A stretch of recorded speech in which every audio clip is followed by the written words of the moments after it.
3, 2, 1.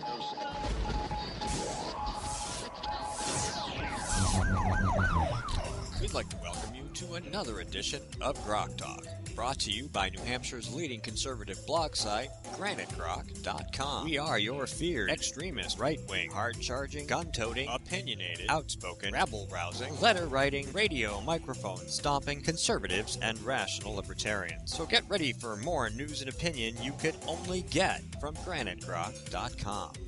GrokTALK. All right, this is GrokTALK here in Concord, New Hampshire, waiting for the freezing rain to come and screw up the roads, but we're not going anywhere for a couple more hours, so that's fine with us until we have to leave and everything gets slippery and dangerous and we risk our lives driving home. But hey, we love you guys, so we're here at threat to our own mortal bodies. Aren't you laying that on just a tad? Very thick, very thick. Yes, he is. Thick. I'm just, at a I'm risk to trying our to own. be. Well, Skip's definitely here at risk to his own mortal body, but we're here for the immortal greater good. That's right, and not as defined by we liberals. try to think of a different way to bring in this segment. Of course, we want you to listen to us on Stitcher, iTunes, Spreaker, iHeart, and TuneIn. We want you to check us out on Facebook and Twitter. We do the occasional Twitter update from time to time during the course of the show, and of course, there is the podcast, which will be broken up into segments and put up on GrokTALK.com throughout the week, so you can certainly listen to the segments and the parts that get interrupted by the ads on Ustream, which we apologize for, but you could fix if you donate today. And of which we do want to say thank you for certainly one donation in particular, which was Alvin C., who the headset is over there. In the box. I need another part for that soundboard over there, then we can lash that one to this one and add that to there, and we can have yet another person. And Steve will be doing his weekly imitation of Keith Emerson. That's right. along with rock organ music for Skip. I got to go find some more because we only have one right now. Quick thank you to Guy for calling in, and of course Susan Olson, who we just spoke to, coming up, calling in. Hopefully we didn't cross wires. Dennis Michael Lynch, the entrepreneur and documentary filmmaker. Dr. Jeffrey Singer, who was on the show last November, going to talk to us about electronic health records. Mark Meckler, co-founder of Tea Party Patriots, has a new group, and we will be talking to him about things related to the grassroots and politics and so on and so forth. And, of course, hopefully Ted Cruz will get off the plane in time, and we'll have him on the line by 11:30 to complete out the program. But we have Jane with us right now, and we're going to talk about some right-to-life issues and wherever the conversation takes us. Good morning. Good morning. Thanks for having me. Sure. So we have a ton of information, and I really wanted to try to get some of that information out. For those that might not know, I jumped on New Hampshire Right to Life in November and have been spending the last few months trying to get up to snuff with the organization. It's the oldest pro-life advocacy group in the state of New Hampshire, incorporated in '73, and still here. And we're really trying... Since ground zero. Yeah, you know. We're trying to really make sure that the organization, we're working on infrastructure and we're working on growing programming that is out in the community. So there's a lot of neat stuff that has come up in the past couple of months, and I want to try to get some information out there. All right, let's do it. All right, so we have a new office, and our new office is at 8 North Main Street. It's great space. Let me tell you, I can see it from here. Almost, yes. You Right know to what? Nobody really knows how funny that is, but yes, it's a nice office space that has a beautiful window opening to the sidewalks. So there's great visibility for New Hampshire Right to Life, and we have a place now when people from out of state, from other life organizations come into town, we can meet with them. It's good room in there, yeah. Yeah, it's a beautiful room, and we have a lot of great programming coming up where we can bring folks into the office to have meetings. So we have an open house at 8 North Main Street at our new office space on May 2nd at 9 o'clock. And we're going to have some goodies there and just introduce the new things that are coming up. So everybody come on up and see us at New Hampshire Right to Life at 8 North Main Street, Suite 1A. One of the things that I've taken on, you know, the whole thing of coming from political world into running an advocacy group, and with the few years that I've had, I haven't been like you guys in the activist trail. You know, what am I, 3.5 years, 4 years into this? it's been really eye-opening to see the different dynamic in the two, because while I certainly stand by legislation, life legislation, family legislation in the House, as the president of NHRTL, it's a whole different way of looking at things. And my thought was, for life issues, we are making, even though the left will tell you that we're not making any strides, life is making strides. The idea of life at conception, personhood, we're making strides. And the leftists don't like that so much. So the message really has been soft-pedaled. And I think that as an advocacy group, we have to grow that base. We have to be in our communities. We have to be talking about life in a way that is not combative, that in a way that's not political, that's just common sense. That's just good old common sense. And let's talk about this stuff in a way that tries to pull the political side out of it. So I'm sitting here trying to find a way to get that bridge built. And I've come up with an initiative called CHAMP, which is Changing Hearts and Minds Project. And we've just begun. I sort of had to build the infrastructure for this initiative. But it's going to be a county initiative. We're 10 counties here in New Hampshire where small groups this year will get together to talk about their county and their community issues with regard to life, with getting the message out. So we have our first Luncheons for Life, which is a CHAMP initiative coming up on May 31st. That's going to be it's going to be at Windsor Terrace, actually, in Hooksett. And I will be getting in contact with about 25 people from from Merrimack County. I have Belknap on the brain because I'm working on that for next month, the month after that. But our first event is May 31st in the Merrimack County. And I'm going to be speaking with some folks that will be able to jump on the train with us and help us put the initiatives into communities in Merrimack County that will further this dialogue. In 1 year, my hope is that we have good, working, solid working relationships with all 10 counties, and that in the second phase of CHAMP, we have coordinators that come out of those small groups that we have built that will stand and work with New Hampshire Right to Life in a more advocacy, perhaps legislation, taking up more the political side of what we're doing. But to have a coordinator come out of that natural group to lead each county. So it's a tiered plan. But the first tier is coming at the end of May. And for people that come to the open house on May 2nd, my hope is that we can talk to some folks, some new blood, some new ideas, get some people that really have maybe some passion here but haven't known what to do with it with regard to life, the life issue, and have them sign up. It sounds like you've got a roadmap already laid out, which is good. My only question, I mean, there's certainly too many things going off my head all at once. Sure. Situation normal for me. You mentioned that there's a lot of things to be overcome, and certainly the one thing that immediately popped into my head was the redefinition of our language, where they try to say it's not a baby. Right. In fact, we've got and a perfect example on Granite Rocket a lot of times with Hunter Dan, aka Balicentro, or he's got a couple of other handles that he uses in the comments section. He's always saying, well, it's only a zygote, dropping back to the biological verbiage. It's only a massive tissue. Well, exactly. And, I mean, the liberals always claimed it was just a lump of cells because until you could show it to them that was a living, kicking baby. Well, it doesn't even matter. Without that lump of cells, there is no next step. You can't. No. But they like to believe in the fiction that it was a lump of cells for an extended period of time, so they could objectify it and get rid of it. Well, do you know why we discuss it? And it's a great point because, of course, that's the beginning of everything, right? That's the first tier you have to go through. What's life at conception?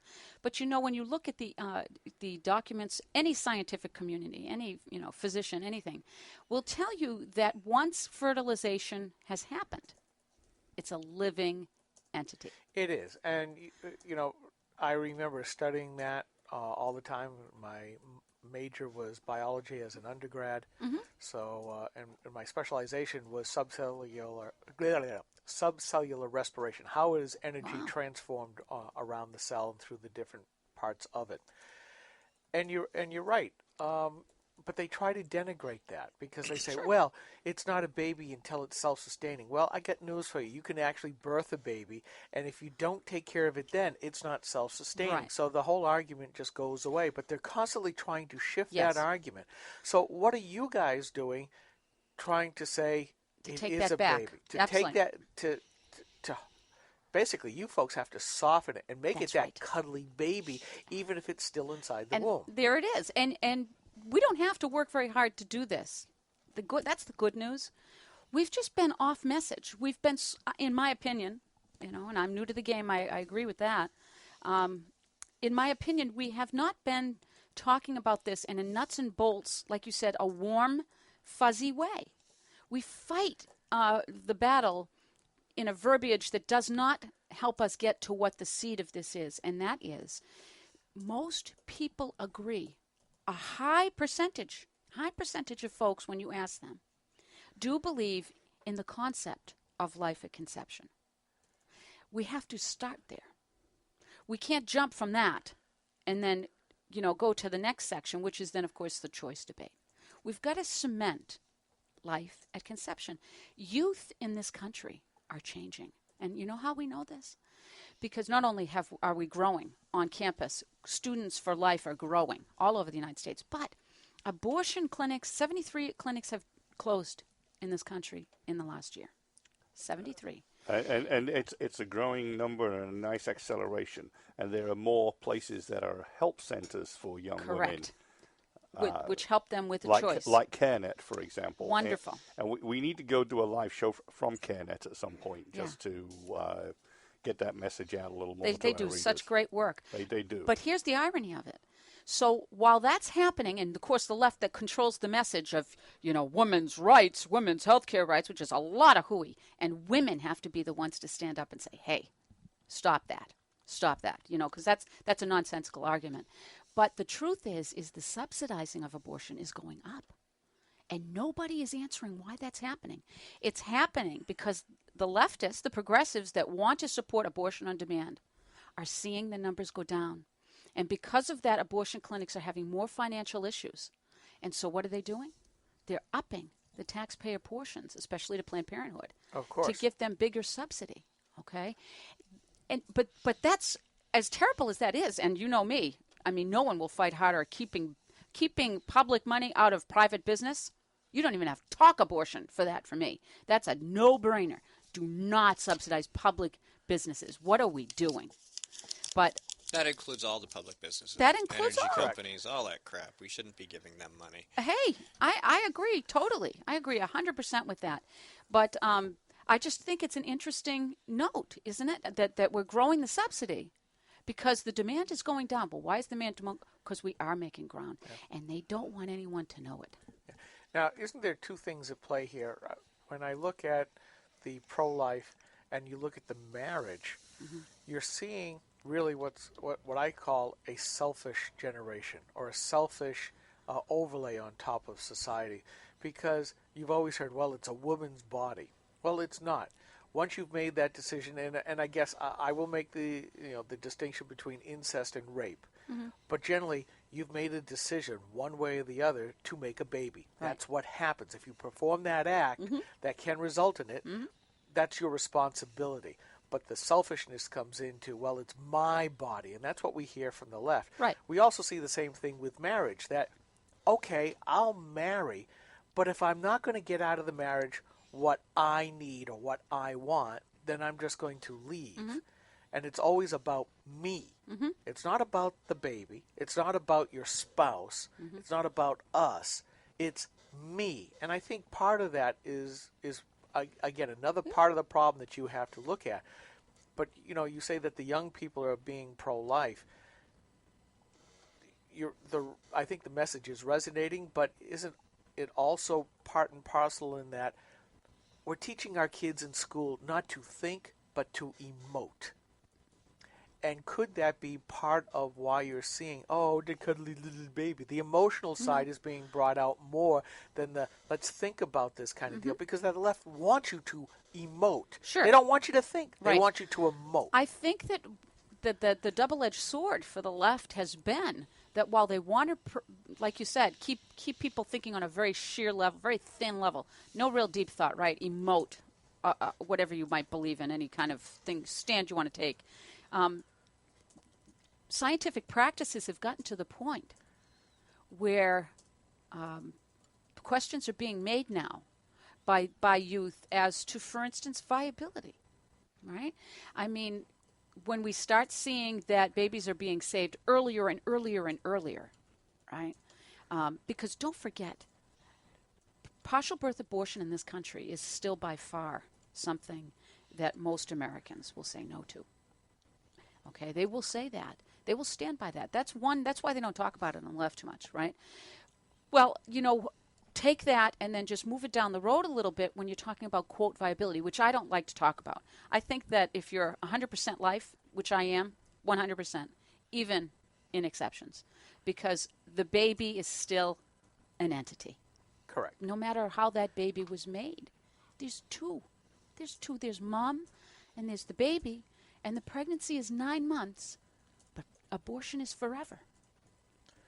I mean, so to me, it's 100%. But once we start divvying up viability issues, when is that baby viable? We're shooting ourselves in the foot. Well, again, that's where you're falling into the arguments of the left, because there's even bioethicists, and I shudder at the title, because there are some bioethicists who believe it is ethical that even after a normal, healthy birth, that if the parents don't want the child, kill it. Right. See, And it goes hand in, hold on, and it goes hand in hand of what we're seeing at the other end. That's right. Of eugenics, and you look at what's going on in Belgium. Yeah. And some other European countries. I want to die, period. Yeah, which, Buzz Lightyear is bringing to, a medical facility near you. Buzz Lightyear would be Ezekiel Emanuel, by the way. He of the quality-adjusted life years. Yeah. Wait till he gets there. Or you don't count because you're too old. Yeah. But, bioethicists was what got me ready to talk there, Skip. Generally speaking, bioethicists are professors in liberal institutions with a liberal mindset, and their job seems to be entirely to craft fancy theses justifying why this kind of killing, abortion, euthanasia, whatever, is justified. Right. Not in fact looking at the true morality of the situation. It's a bit like the people that justify excuses for war to presidents for going around Congress. Well, I think you're right about that. I think that the morality, which can always have that kind of slippery word to it, right? Because then everybody says, well, what's your definition of morality? How about we make a definition that life is important and that we shouldn't have caveats as to what portion of life we will keep alive and which are expendable. And once we start going down that slippery slope, that's a very bad place for public policy to be, because we're all going to be at some end of that scope. And, let's face it, at end of life, the memes of the political left want to be able to have euthanasia because these people aren't paying into the system anymore, or they drain the system, health benefit or whatever you're talking about. That's where it started, right? They don't bring anything to the table. Let's just let them go. And their economic policies certainly don't allow them to accumulate the kind of wealth necessary to be able to support themselves. So right. Naturally, when they get to a point where they're too much of a burden, they're like, cut them loose. That's right. That's where we are. But see, that's CHAMP. That's changing hearts and minds. Politically speaking, we're trying to jump the shark to get a political result without having done any of the stuff that needs to get done underneath. And that's where we think we can make the biggest impact, is by getting person to person. The Women's Expo, I was at the Women's Expo last week, I think. It was last week, yes. Last week, yes. I was there for pretty much the whole time, standing in front of our table, giving out life stickers and talking to folks. We did not have a 15-minute segment of time where that table was not busy. Good. Now, how do you figure that out? We gave out about 700 life stickers at that event. And we had some nasty people that, almost slapped me about how you're taking away my rights kind of thing. And I said, you know what? We're not. We're giving more rights. We're supporting everybody's right. We're not taking away your rights. And again, they're saying that because they don't believe that the baby inside of them, Right. or potentially could be, really is a life separate In from itself. the mother's. You're taking away their presumed right to sex without consequence. Well, that too. I don't Yeah. think that they even think of it at that level, but yeah, They you're don't right. know because they haven't gone that. They're too shallow. For Right, that. right. It goes back to the shallow thinking. Yeah, it That does go back to that. It's about me, because that's what the left wants And them you to can't think. even blame them. I mean, I'm sorry, Skip. You know what? I've lived through that generation. I probably was the last one that had thoughtful, I had a good education, and when I was going through high school and college, I don't recall being so overwhelmed by a progressive viewpoint. I was still very conservative and had no real big deal about that, right? Of course, I know that the engine was running, but now we're in a different we're in hyperspace now, where you take away everything to serve the good of progressivism, right? Everything that you can. But we're going to be playing in that same discussion in a very negative way if we don't change the message. If we've got to stop feeding that, and we've got to start educating people in a very personal way, one-to-one if it takes one-to-one. That's fine with me. And try to change how they think about these things. And life is something that everybody, whether or not they discuss it or not, there's a visceral impact with that. And I just think that it's a good way to change hearts and minds. Maybe bring not, quote, morality, because, that sounds, when you say morality, I always sort of think like people are going to judge. But how about a common sense to the human condition? Well, see, that's where I'm not sure that I would use common sense, to be honest with you, because we're hearing common sense used by both sides, but a lot of it on the progressives, and they say common sense. You need to agree with me. Yeah, okay. Versus letting you Think make for up yourself. your own mind. And they never tell you what common sense means. Right. and this is the thing that we have to attack, and I am going to use the word attack. We have to attack their use of the language. What do you mean by that? And then usually when they see that somebody's really sharp and coming after that, they're going to go walk away mumbling. Absolutely, they and then do. later on they'll grumble because they don't have the argument. They haven't thought that through. Right. But when you start to show that lack of ability to respond, if you're doing this in the expo, for instance, we had there was a couple of people that came from they had the pink shirts on from Planned Parenthood as they came by the table, and they had gone by like 5 times, and I think that they were really surprised that we were consistently having a lot of people there. You wouldn't have believed the stories. I could not believe the stories that people came to the table with. I was just blew my mind, but. While we were sitting there talking to a woman who had a baby at 51 years old, where she went through a series of doctors that told her that she needed to abort this baby, that this baby was not going to be healthy. She's too old. She would be too old when the baby grew up. I mean, they tried everything. And she was a Hispanic woman. God bless her. There was like a 20-year door from the last baby to this baby. And she held her ground, and she had a fine pregnancy, and, she was crying, saying, I came close to believing what they were saying, and I thank God I didn't do it. And I said, we were there. Well, a couple of those people were around that woman when she was talking to me, and they were young girls, 20s. And, when I came back out from the table, because she had sort of moved in from the table, I was the person out in the group, right out in the field. And when I was speaking to this woman, we had kind of gone back to the quiet part of the table.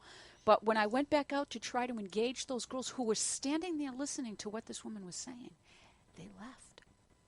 They walked away. I didn't even have time to try to engage them. So you're absolutely right. We've got to change hearts and minds. But, I think it's such a personal thing. We've got to talk about it in public. We've got to be upbeat about it. We've got to be hopeful about it and tell the truth. It matters, because I believe those 2 girls walked away, even though they didn't discuss anything. I saw their faces. And you know what? They couldn't address it. They couldn't talk about it. They couldn't address it. Why? Because when it gets absolutely individualistic and personal, it forces them to look inside of themselves. It's one thing when you're in with a group, I think, of the pro-abortion folks, and they're acting as a group. You get that group mentality. But really, when it comes down to it, it is about you.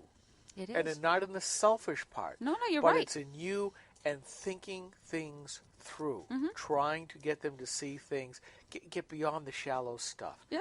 What does this really mean deep down? As a person, what does it mean to me as a person even? And it starts thinking. I think it's I think this organization, for me personally, has taught me so much about the human being. And I'm so grateful for that, because I don't know that I would have seen this in such depth if I had not, jumped onto New Hampshire Right to Life. And what a worthy thing, because it doesn't just stop at life, right? Once you start somebody thinking in a subject that goes off the track from where they've been programmed to think, I think you have openings all over the place to try to change minds on a number of different things. Well, if you're not thinking, you're dying. It's really what it comes down to. Yeah. Because once you get locked into a rigid framework, if you haven't thought these things through, and I even struggle now, with the libertarian leanings that I have acquired since starting the political process, and certainly somebody that we talked to last week, Ian Underwood, still makes my head hurt. Because when you start thinking about, really when you get down to the very basic meanings of words, okay, you're spouting it. Now, what are you really going to think about it? And that's really the part. Or do about it. Or do about it. And I think that's what you have to do in your area as well, is not get them just to say the words, but to really think about the words and say, now, think about the words, now think about you and the words. And it does make you question sometimes things that you kind of blithely just went, oh, okay, yeah, I believe in that. Now it makes you believe, okay, there's a whole nother few layers of stuff I have to think through. And it can be a very troubling time, and a lot of people don't want to do that because they don't want to question themselves. And that's why those young ladies walked away when they did. It's very interesting. While we're discussing this, I should let everybody know we have a new website. It's a beautiful website. We have a great gal on our board, a young gal who is our web gal. Yeah, about 20 seconds. Yeah, she does a beautiful job. So www.nhrtl.org. I mean, how simple is that? And check out our website. It's beautiful. And, we just had these events okayed last night at the board meeting. They might not be up in the next day or two. Probably a day or two they will be, but might not be right now. But I invite everybody to get in touch with us. If you want to support life in an upbeat way and make a difference in this discussion, please call us, too. We have a number. It's 603-230-8136. All right, Jane, thank you so much for being on the program. We're going to come back. We're expecting a call from Dennis Michael Lynch, and this is GrokTALK.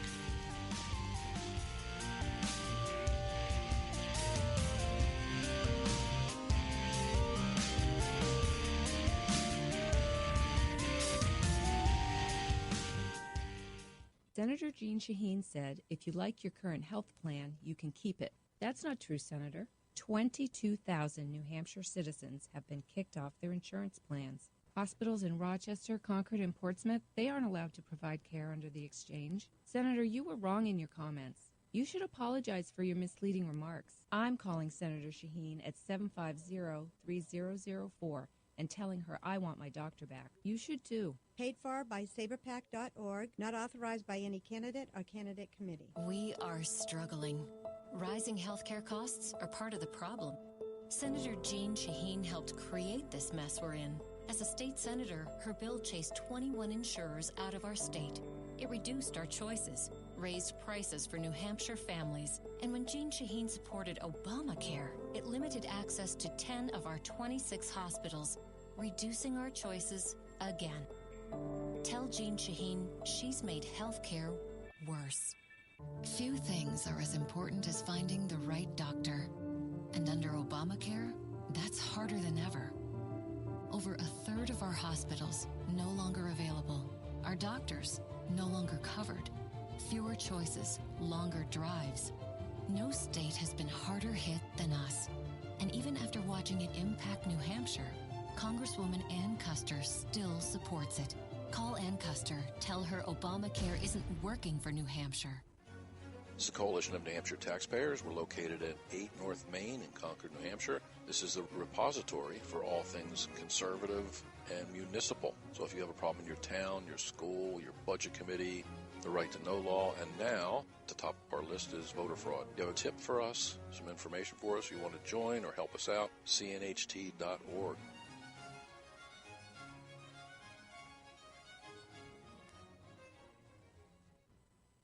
Three, two, one.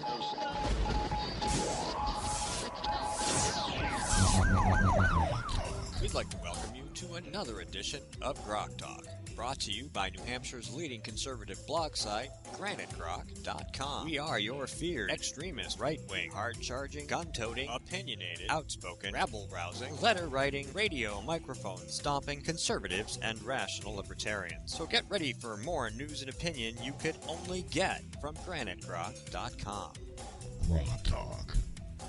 All right, this is GrokTALK. Welcome back. It is Saturday, March 14th, 2015, and this is GrokTALK brought to you by GrokTALK.com and the Coalition of New Hampshire Taxpayers. Thank you very much. Mike Rogers, of course, here. Skip Murphy. Thanks to Jane Cormier, who's still here but stepped out to take a call, or to make a call. And we want to thank Jane and Guy and Susan, who were on earlier today. And coming up, hopefully, Dennis Michael Lynch, if we manage to connect on the phone. Dr. Jeffrey Singer will be joining us to talk about electronic health records. Mark Meckler, co-founder of Tea Party Patriots, will be with us. And hopefully, if he gets off the plane before we have to go off the air, Senator Ted Cruz. So we are still waiting for the phone call, and we're just going to have to fill in the meantime, because that's just how things go. So, Mike, talk. Well, okay. I know you have plenty to say. Yeah, I was working on my little post here about the hapless, hopeless Carter abroad of the NHGOP, that is to say Fungus Cullen, who still thinks he represents us and still thinks that the party faithful want moderates who will work with Democrats, even after 2010's election and 2014's election, where the voters stood up and screamed, "Stop the agenda, stop Obama's agenda, stop the spending." And lo and behold, our folks get to Washington, and all but a brave few just buckle under and go along. And and the folks like Cullen, who don't get it, say Ted Cruz is everything that's wrong with the NHGOP. With the GOP in Washington, because he says hell no and he obstructs stuff. Well, the founders designed government to be difficult. They wanted stuff to be obstructed. They wanted states' interests to be represented, which most senators don't do a very good job of. And Cruz is a breath of fresh air in D.C., and which is why we are looking forward to talking to him later, because he says hell no and he means it. He did at the Iowa Ag Summit a week or two ago. They asked him about the renewable fuel standard, and he says he doesn't like it. He opposes it, and he explained why. Which compare that with the others who go there and pander. Bush, even Walker, went there and said he saw no need to repeal those in the near future. It'd be too disruptive. Yeah, too disruptive to all the agri-business that's built their business model on getting government money. Well, yeah, and I think Cruz prefaced it or framed it very well. He said, he wasn't just saying he thinks this is an intrusive federal government thing, and he also thinks that all the other regulations that the federal government has placed on the agricultural industry and farmers in general, they need to go too. And of course, everybody's like, yes. Yeah, we want to free you up to farm. We want to get rid of the subsidies, but we also want to get rid of the suffocating regulations. We want you to be free to do what you do best, which is to feed the country and the world. Well, we may have had some crossed wires or lost a confirmation because we haven't gotten our phone call. And this is why, ladies and gentlemen, for those of you who are potential guests or future guests on our program, we like to call you. That way we know our 10 o'clock is your 10 o'clock. So we don't know where Dennis Michael Lynch might be. He could be on the West Coast. He could be anywhere. And so it's entirely possible that we just aren't going to get that phone call. But we might still. In the meantime, excuse me. Oh, well, I've got a WTF moment of the day. So talk of the week. And just tagging in on what Mike was talking about with the regulations. as we all know, Seattle decided that a $15 minimum wage was supposed to be de rigueur, and that company owners would have to either love it or lump it, but they were stuck with it. Well, now the owners are starting to say, we don't love it, and we're not going to lump it either. Seattle eateries closing as $15 minimum wage approaches. The minimum wage law goes into effect, and I'm reading from Hot Air here, on April 1st, 2015. As that date approaches, restaurants across the city are making the financial decision to close shop. The closings have occurred across the city, from the Grub in upscale Queen Anne Hill neighborhood to Little Uncle in grittier Pioneer Square to the Boat Street Cafe on Western Ave, and so forth and so on. Are they relocating outside the city, or they're just closing? They're just closing. And the couple of things here that's not surprising, considering that 36% of a restaurant's earnings go to paying labor costs. For those of you who are not familiar with the restaurant business, labor is typically your first or second highest expense in your operating budget. Yeah, only succeeded by government, where labor costs, having been on my town's budget committee, is usually between 60 and 65% of the cost of running your municipality or higher level. Which is absolutely absurd. Anyway, so what we are finding is, as a result of liberalism's interference in food, just like Michelle's interference in schools, what you're finding is that the restaurant business in Seattle is getting hollowed out, along with the stomachs of the people living there. Yeah, they won't be able to find a good meal. Washington Restaurant Association Anthony Anton puts it this way: it's not a political problem, it's a math problem, which is kind of goes back to our discussion with Jane just a few minutes ago. If you get them to really think about things, a lot of the stuff that they want you to emote about instead coming to stark relief. And we're seeing that here, where the emotion said, well, we need to pay our poorer people more, just like Donna Soucy said basically in that post I put up last night about New Hampshire's minimum wage and the lack thereof. They want to basically push the responsibility of the state. If we're going to have a welfare state, let the state do the welfare is really what it comes down to. Seattle's going to have more welfare because all those people are going to lose their jobs. Yeah, well, another pull quote here. Welcome to the land of the $17 cheeseburger. As you can figure out fairly quickly, everything else will be more expensive too, which of course ends the purchasing power of that $15 wage. More importantly, if you work for one of those establishments that is closing, your wage is $15 times 0 hours, isn't it? And how many times have we said that? How many times have we brought that up? Exactly. It doesn't matter whether you're talking about minimum wages or whether you're talking about unrealistic pension and benefit agreements. At some point, if you insist on getting 100% of what you want, the entity that you're bargaining with will go under, and you will get 100% of nothing.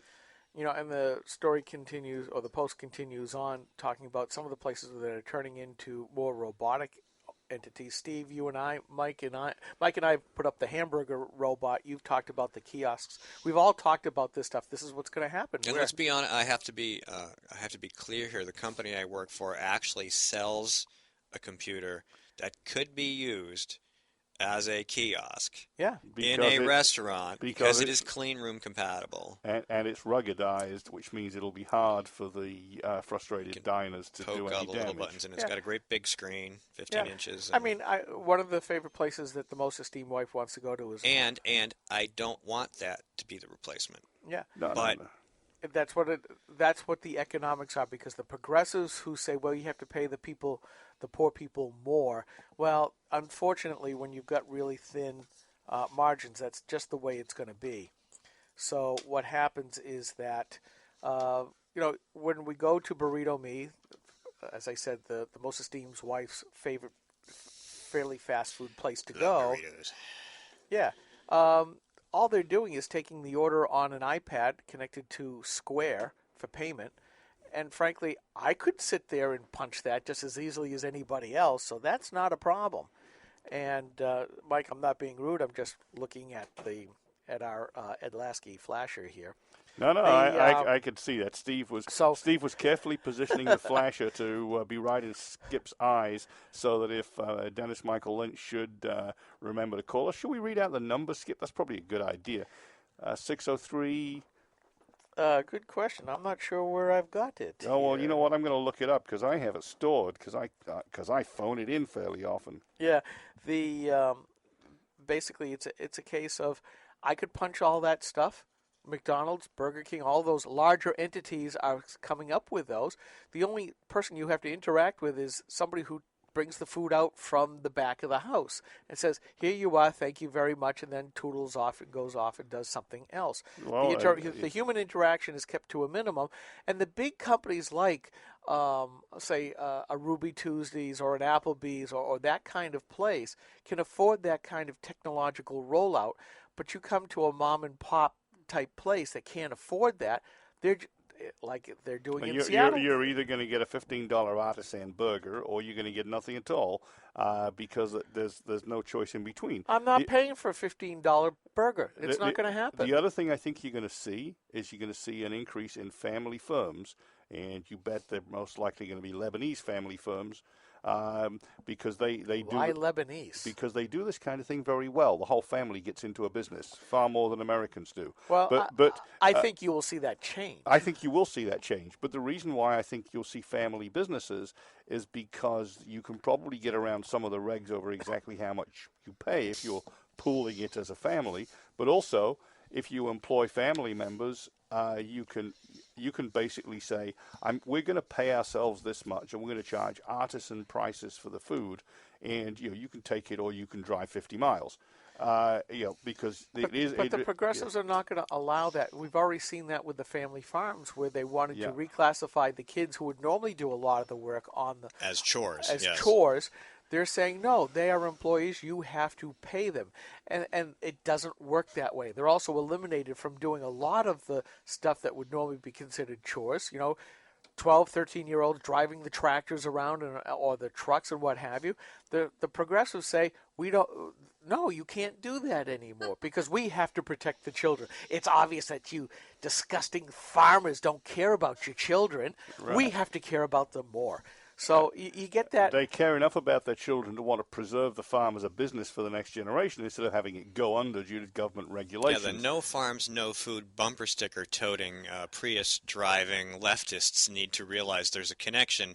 Well, they can't because nothing's connected to them, but that there is a connection between that child who was conceived and allowed to be born must be able to drive the tractor so that one day they can run the farm. Right. So, Steve, got excellent squirrel for you. So I saw a Prius yesterday, and you said nothing's connected. Well, in the liberal mind, the dots do not connect, and here's proof. The license plate read, abbreviated, sun-powered. It was a Prius, a freaking Prius, which gets half of its power from squashed dinosaurs and the other half from coal-fired power stations. Which is compressed dinosaurs. well, in one form or another. Yeah, well, the other one half is compressed plants. One's liquid and one's solid. Yeah, but maybe to get into the finer points. To get into the finer point, yeah. Things that were allowed to live. That's why I always chuckle when I drive past a Sinclair gas station in the Midwest whose emblem is a dinosaur. For those that have traveled, yes, because you're powered by squashed dinosaurs. It's tremendous. Dennis Michael Lynch, if you are listening, our line 1 number, the one with the Lasky flasher and Skip's face, is 603-715-9689. That was the number we gave him. See, once again, to reiterate. And for anybody else who wants to call in and interrupt our squirrel-like thinking processes, that's the number for you to call and get our attention. Well, they need line 2. Well, there is another number. That is 715-9690. Which I need to write down. Thank you. Bye, Jane. But that only flashes a little LED, so...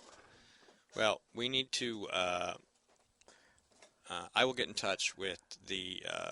public relations person who organized this little phone meet and greet because I do want to have him on. I mean, the guy's probably going to try to run for president, and he's going to want to come to New Hampshire, and if he wants to talk to the grassroots, he needs to talk to us, and that's how that works. So you don't want to go to Fergus Cullen's house. No, okay? You don't want to go there.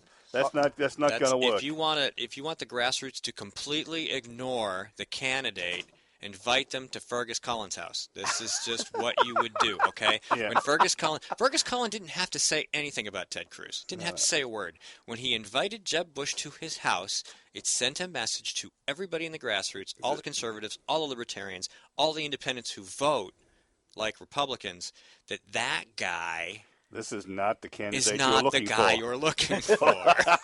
Okay? So thank you, Fungus Cullen. This is not the droid you're looking for. It's an iPhone. It's an iPhone, exactly. And this is an LG. I don't have a Droid. It's an Android phone. It has software in it that's Android, which I like just fine.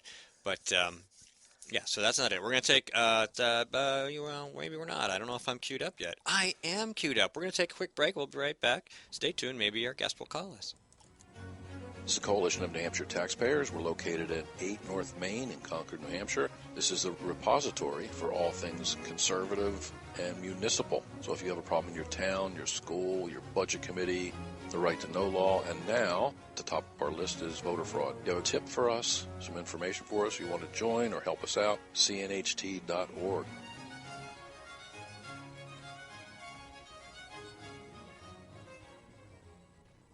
Hi, this is Rich Gerard, host of Gerard at Large in the Morning, the Manchester area's only locally owned, locally operated, focused, and interested, riveting radio show, heard live every Monday through Friday from 6 to 9 on 90.7 FM WLMW, New Hampshire Family Radio, and available 24/7 live or archived at GerardAtLarge.com.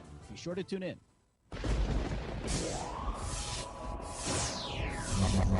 Rock Talk.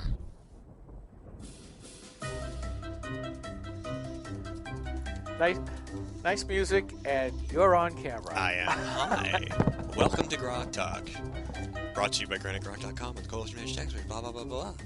Please check us out on Facebook and Twitter, and follow us by all means, because we do put other things up there besides just the stuff we post that automatically goes to Facebook, GrokTALK.com.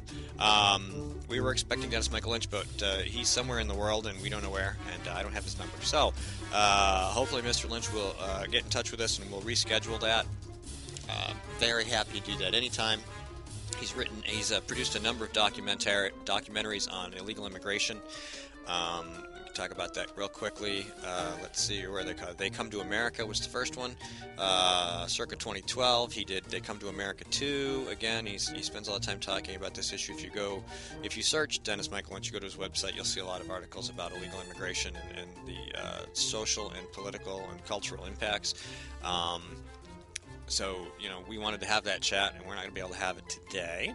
But I appreciate the opportunity to have almost had him on. So this does happen, and there's not much we can do about it. But hopefully we'll be able to connect to Dr. Jeffrey Singer. We have his number, Mark Meckler from Tea Party Patriots. And, of course, Ted Cruz is calling us because they don't know us well enough to give us his number yet. So maybe we'll get that over the weekend, and we'll get into the trust category, and we'll move on from there. So you were making an excellent point during our very brief break, and we were talking again still about farms and farming and wages, and let's continue that conversation. And the death tax. Yeah, the death tax was what I wanted to bring up, the estate tax, as it's formerly known. I mean, these same people who are driving the Priuses and want to drive up the wages and tell farmers that their kids can't do the chores around the farm necessary to make it a viable entity are also generally those who want a high estate tax, which means if Farmer Brown wants to die off, wants to leave the farm to the kids, pretty much the estate tax is going to take 60, 70, 80%, especially once you get beyond a small farm stand type farm or a truck farm. You're getting into a real commercial operation. They can go millions of dollars just in land value alone. Just as an example for people to put it in perspective, I mean, this obviously when Steinbrenner died, the owner of the Yankees, he died before the new death tax took effect. Had he died a couple weeks later, his family, who has lived with him and worked with him and put up with him building an empire and owning a very, very successful sports franchise worth billions of dollars probably in merchandise. Yeah. If he had died a couple of weeks later, even his army of lawyers would have had a really hard time not having to sell his team to pay the taxes because his family wouldn't have the assets outside of that. That's absurd. It's ridiculous. It is. So let's, there were actually rumors. And I don't like the Yankees, but still, he has a right. He has a right to build a team and keep it for his family. So, if you like your World Series winning New York team, you can keep your New York team. Yeah. So that actually brings up a point. At the time, there were actually rumors that it was a death of convenience, and I don't mean it was actually euthanized, but I wonder if he actually decided, you know what, let's stop the struggle rather than lose 2/3 of what I've built to the government. I mean, there is some of that, and you hear from the left that, our founders didn't want an aristocracy here in the United States, so we shouldn't allow wealth to go from one generation to the next. And I keep thinking of all of the current families that for which that is completely absurd. And, who were they to interrupt the right to private property? And that's really, I think, what it comes down to. They're gold diggers. What they Not the people who own the property, but the people who want to take it from the family. Exactly. What they mean is they don't want we the people to have the possibility of living in an aristocratic manner, not to actually be aristocrats, because in America you can't actually be one. However, they want to act like aristocrats there in D.C. and Concord and Boston and everywhere else, and tell the rest of us how to live our life as peons on the land that they so graciously allow us to use and imagine is ours. It's interesting, and I think we've probably covered this topic before, but, when somebody builds something and they become incredibly successful or even moderately successful, they leave that to their children, usually, and the children divide it up. However, the will equates. But normally you would have a relatively equal division of the assets, and right? by the third generation, they're paupers again and starting over. They could be. They could be. Now, some of those people will use the money successfully and continue to develop their own empire, maybe the same one or in a different direction. But that's their choice, right? They get to decide what to do with their inheritance. Liberals, and statistically, have fewer children, right? A lot of them only have one. I mean, if you look at the math, some of them don't have any. But if they only have one, let's take the Clintons, for example. They're worth billions, thanks to their foundation, foreign donors, speeches they get paid massive amounts of money to, all their political collections. They have one child. If they die, she becomes a multi-billionaire by default, basically. And she's owned by a Saudi prince right. somewhere. And she has access to all the money in the foundation. She has access to all those connections. And she's not diluting that wealth into multiple paths where it can be used in various ways. It's just going to continue to be Clinton money all the way along. That's not very redistributive. I can't even say that. Redistributive. Redistributionist. That's good. Yes. And talking about liberals and disconnects. I mean, they want death taxes. Redistributive. So that's what I was trying to say. And so I said to Skip, why don't we propose an exorbitant tax on abortions? Because that's a death tax. It is. And let's see how the liberals react to that one. 50% of all the money Planned Parenthood makes that day. Yeah, that's great. But the other disconnect, you talk about Prius driving liberals. They want electricity prices to necessarily skyrocket. So just they can't connect the dots to imagine that's going to make their economical half electric powered car more expensive to drive than a gasoline powered car. Yeah. I mean, we're seeing it here. That's because in reality they want everybody to take the train. Yeah. We're seeing the high electricity costs here. Now, when I get my bill from formerly PSNH, now Eversource, the first thing I look at is not how much I have to pay. I'm looking at what was my this year's electrical use compared to last year. Then I look at the cost of that. And then I finally look at the kilowatt hours. The most esteemed wife actually opened the bill up before I did this time. And she looked at that and she saw the graph. She said, look how little we got. Because we also got we got a nice little letter from the customer service centers thanking us for digging out the snow so that the meter reader could actually get to the meter. And she thought that she had opened that up first and then looked at the bar graph. She said, we're using less money now. And I said, yeah, and we're paying more money. We're, less energy, more money. And it was 18 cents a kilowatt. Wow. Yeah. And that's the thing, because, you look at the nominal price, and depending on who you signed up with, your nominal price runs from about 9 to about 13 cents. Not anymore. No, I said nominal price. The problem is there's the nominal price, and then there's the price of transporting it to you, and all sorts of layers of costs, and the stranded costs, and all the other stuff. And you're right. Your gross cost per kilowatt hour is 18 to 20. But your cost of the actual generated electricity is more like 10 to 12. Yeah, and here we are all over again. The progressives are about to yank that up higher, especially for the PSNH folks or the Eversource folks, because they have now successfully, with the help of Jeb Bradley, come to an agreement. Actually, it's more like giving in to your neighborhood tough guy. They're going to sell all their power plants now. And, the liberals are very happy because now they will have to pay the spot price on the open market for their energy. We're finally deregulated. Well, PSNH customers right now are paying lower costs because they own the power plants. Let me explain to those who don't understand this what happens when you pay the spot prices. You've got 2 minutes. In California a few years ago, under Governor Gray Davis, who became known as Gray Out due to the rolling blackouts and brownouts, signed on to a deregulation bill that had been passed by the crony capitalists in the state legislature. And they were crony capitalists, and it wasn't full deregulation. And there were twists, turns, and hooks in this thing. But the bottom line is that the electricity utilities were hamstrung. And they were paying spot prices for any excess usage. So during the summer peaks, they were bidding for out-of-state sources of electricity to fill the demand, and those suppliers, who also had other demands on their generated power, were charging them something like 5 times the average rate, because that was the market price at the time. That's what happens when you buy on the spot market, when you've waited till the last minute to buy those concert tickets or whatever. And they were paying enormous prices, and they were losing money, and they eventually reached a point where they could not buy that power and had to do without, and then you got the blackouts. And this is the kind of thing you're going to get here. You're either going to see temporary spikes to 50 cents a kilowatt hour. I'm not making this up. It's about the right proportion.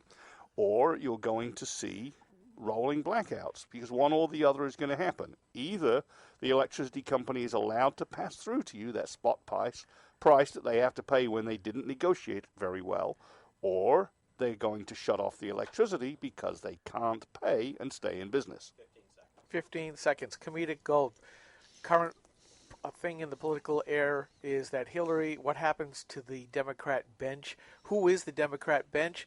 And I just saw a list over at Red State. Do you know our own Senator Jane Shaheen might be considered as a presidential candidate from the back bench? You know what? She's actually a better politician than a lot of them. Isn't that a scary thought? Well, that is true. She is a better politician, no doubt. All right, this is GrokTALK. We will be right back with Dr. Jeffrey Singer to talk about Obamacare and stimulus-related electronic health records and how they aren't doing what we're promised and how they're actually bad for doctors and for medicine. We will be right back.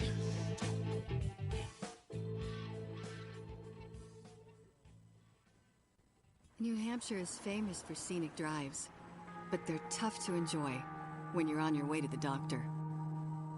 Because Obamacare limits your choices, some will have to drive more than an hour to see a doctor. What's health insurance worth if care isn't there when you need it? Jane Shaheen voted for Obamacare, putting your doctors and hospitals further out of reach.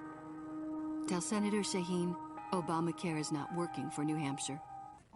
Jane Shaheen and her allies are making false claims about her record on veterans. The truth? Shaheen refused to meet with veterans pushing for reform. She wasn't on the committee that wrote the reform legislation and refused to co-sponsor important VA reforms in the VA Management Accountability Act until after the VA scandal broke. When our veterans needed her, Jane Shaheen was AWOL. Tell Jane Shaheen to stop distorting the truth and fix the VA. Hi, this is Rich Gerard, host of Gerard at Large in the Morning, the Manchester area's only locally owned, locally operated, focused, and interested, riveting radio show, heard live every Monday through Friday from 6 to 9 on 90.7 FM WLMW, New Hampshire Family Radio, and available 24/7 live or archived at gerardatlarge.com. Be sure to tune in.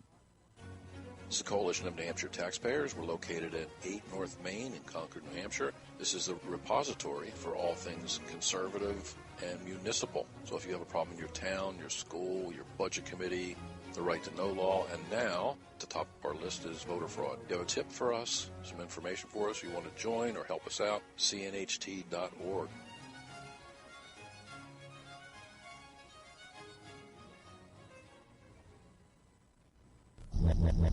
Rock Talk.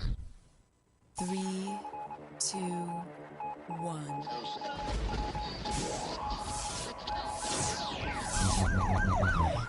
We'd like to welcome you to another edition of GrokTALK, brought to you by New Hampshire's leading conservative blog site, GraniteGrok.com. We are your feared extremist, right-wing, hard-charging, gun-toting, opinionated, outspoken, rabble-rousing, letter-writing, radio microphone stomping conservatives and rational libertarians. So get ready for more news and opinion you could only get from GraniteGrok.com. Rock Talk.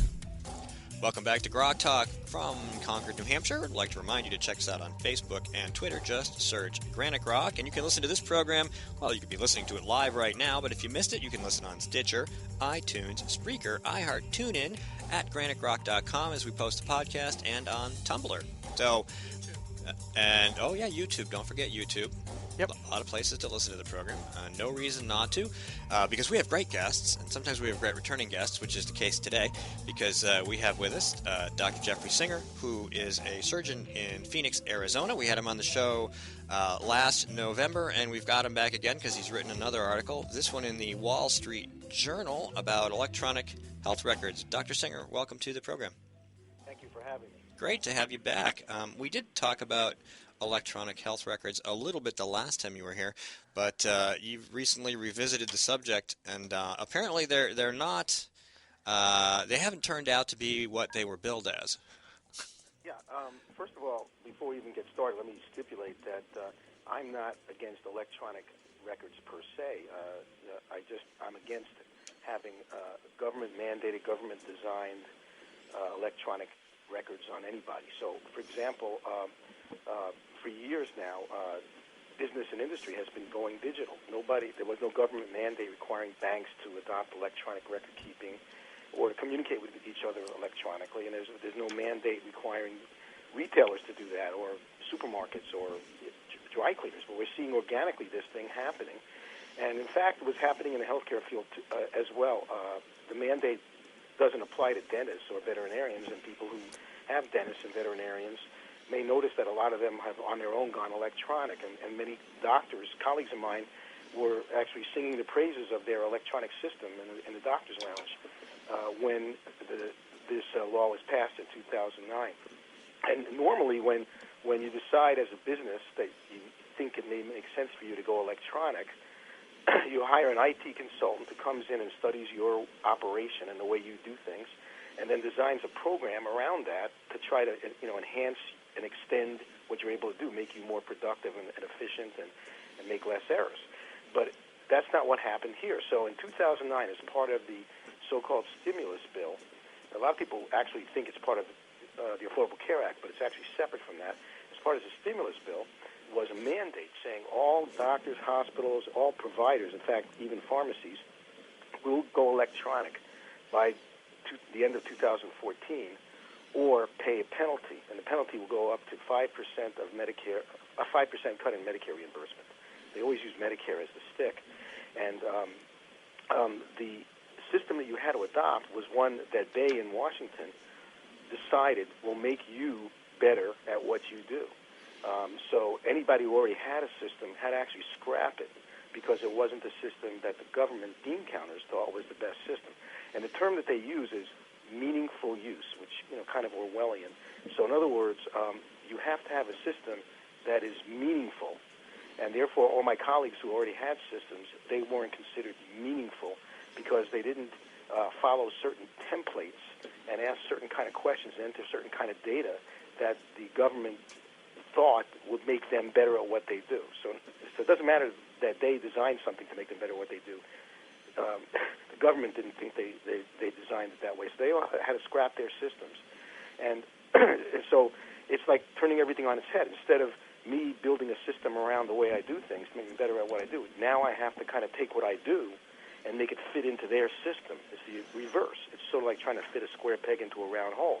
And that's where the problem started, because not only did doctors have to incur a tremendous amount of financial costs, which drove a lot of them out of private practice, because you're talking about six figures outlay of money to purchase these systems, and then you have to take people in your office off of what they were doing, which is usually a productive thing that they were doing, or they wouldn't be doing it, and have them spend the next couple of months taking all of your paper records and scanning them into this new system.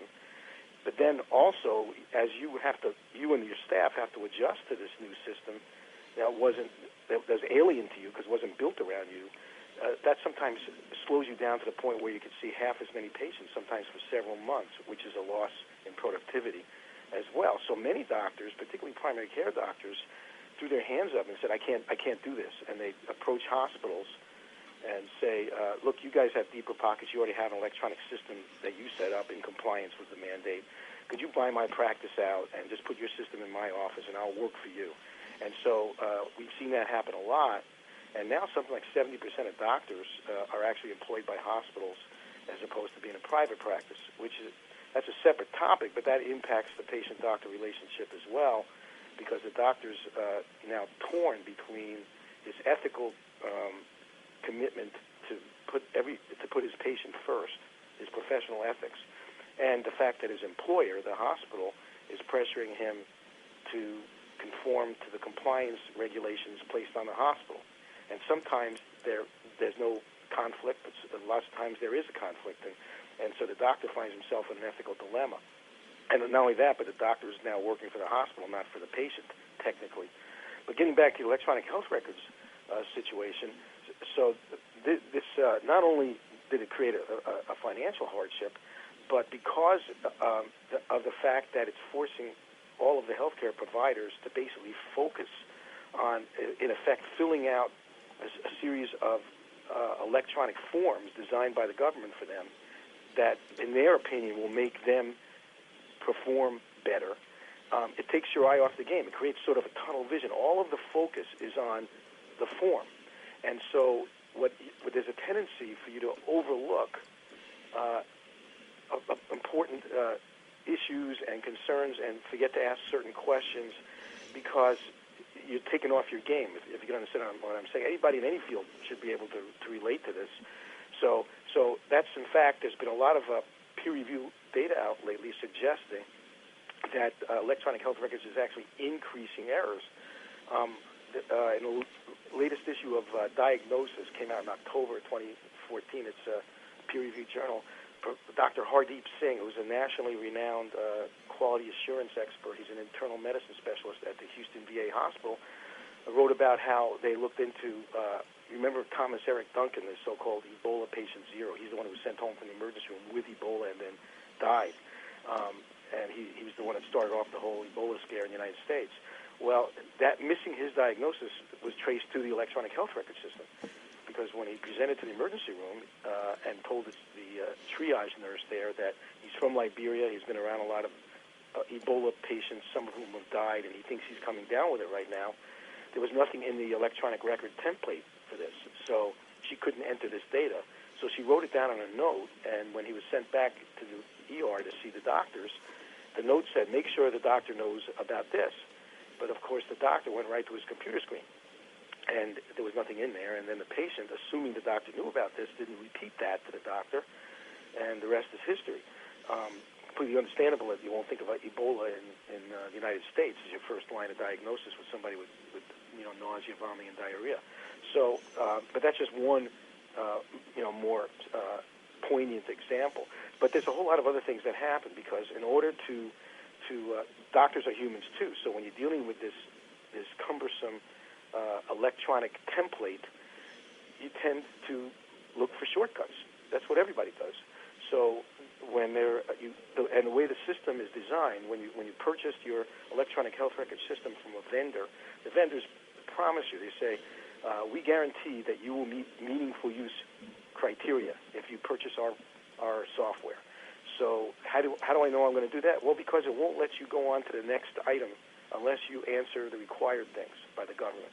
Sort of like when you're purchasing something online and you're entering your credit card data, and it won't let you click submit until you enter your zip code or something like that. So what ends up happening is a lot of doctors, especially, they're running an hour behind in the office because of this thing slowing them down. And there's some data that really isn't relevant to them, but apparently the government thinks it is. So they just put something in there so they can go to the next page. In addition, when I make rounds at hospitals, I see an awful lot of examples of cutting and pasting. So, just the same kind of thing. In order to get through to the next thing, since you have to you have to cover certain topics in order for your hospital visit to be considered a meaningful hospital visit. So what doctors will sometimes do is cut and paste all of those issues that were addressed in someone else's note from a previous day and put it into their note. The only problem is that things may have changed in the last day or two. So that information from a couple of days ago is actually not true anymore. It really needs to be updated, but suddenly it's being replicated. So what ends up happening is you can't really even trust the information in the electronic record because you don't know whether this information is true or it was somebody used some shortcuts and cut and paste information in there. So it makes you. I come home every day nervous that I made some terrible mistake because I either forgot to think of something because I was focusing too much on filling out that record rather than looking at my patient in the face and going through my normal internal decision tree that I normally follow. But in addition to that, I worry that I either missed something in the electronic record or I acted on information that was wrong. And another misconception people have is they think that these electronic systems are all interconnected. And so a lot of people will say, hey, that's great. So in other words, if I show up in any urgent care anywhere in the country, I'm traveling, and I go into a seizure, so I'm unconscious, but they can go look in the computer and wherever they are, and they can find out everything they need to know about me. That's a great idea. It is a great idea. I wish something like that existed. It doesn't. In fact, according to the Department of Health and Human Services' own report this past November, only 14% of electronic health records are what they call interoperable, which means they intercommunicate with one another. And almost all of them are that do communicate with one another are the records between the hospital and the doctor's practices that they own, that I described earlier, who said, come in, put your stuff in my office, and buy me out. That's almost all of the cases of that. So that what happens to me, I'm a private practicing surgeon, and people will be referred to me by their primary care provider for surgical evaluation for something, let's say like gallbladder disease or something like that. Well, since our electronic records aren't interconnected, that primary care doctor prints out the electronic records that he or she has on that patient and either sends it over to my office or sends it over with the patient, and then we scan it into our electronic record system. Well, because for the same reasons, this doctor had to enter all this voluminous data to meet meaningful use criteria. And this data, there's a whole lot of extraneous data in there that it's not really useful to that doctor, nor is it useful to anybody else, but it had to be put in there because the government thinks it's meaningful. So I'm looking at this electronic record sent over to me, and it's pages and pages and pages of information that I don't need, like, his uncle on the mother's side of the family once had gout. That's great, but I'm seeing this guy for gallbladder disease. I don't care about his uncle having gout on the mother's side of the family.